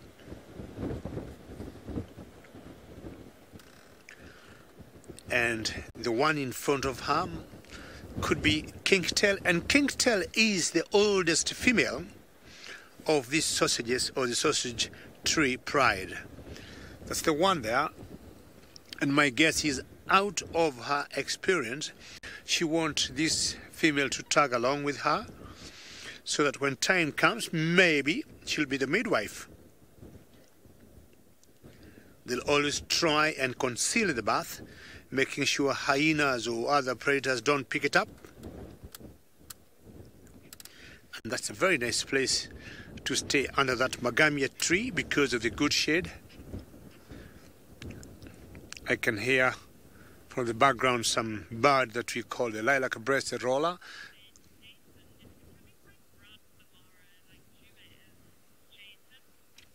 Sorry, what a question from Jason? Yeah, Mara is browning up very quickly, Jason. What would happen is we need some rain, Jason. And I was talking about the short trains earlier. And if they come, it'll be very, very good. So, Jason, let's hope the short trains come pretty fast. Maybe the next few days. And, you know, Juma, when it doesn't rain, it looks brown like this. Hopefully the rains come soon. We have seen all the sign of rain, Jason, here. I mean, the clouds this morning, the wind that's blowing that fast to me will always indicate some rains coming. And how nice to see. These ones are quite a distance. I would give it, what, about a kilometer away from the rest of the pride. And to me, they might be trying to deviate and get their position, maybe to prepare this one female when her time comes to drop down her cubs. It will be very interesting to see cubs that will not be very old. I mean, the ages will be very close to each other.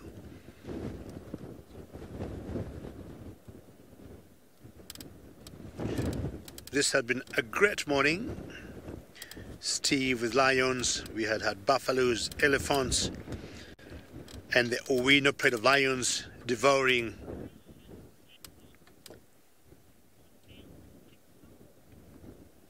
Sorry? Can you raise that question again? I missed that question there.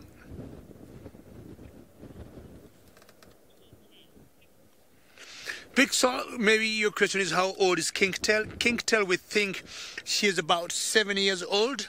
7 years old, Pixel, and she is the eldest or the oldest of this pride of the sausages. And she is the leader of the whole pride here. And it has been a lovely morning, and seeing the Owinos eating and all the bat-eared foxes with Steve and Sydney doing a lot of very good tracking in Juma. And finally, I've been able to locate the sausages with those playful cubs. And I would say it's a great morning, and I want to thank everybody. And please remember to join us later today. Thank you very much for joining us, and goodbye.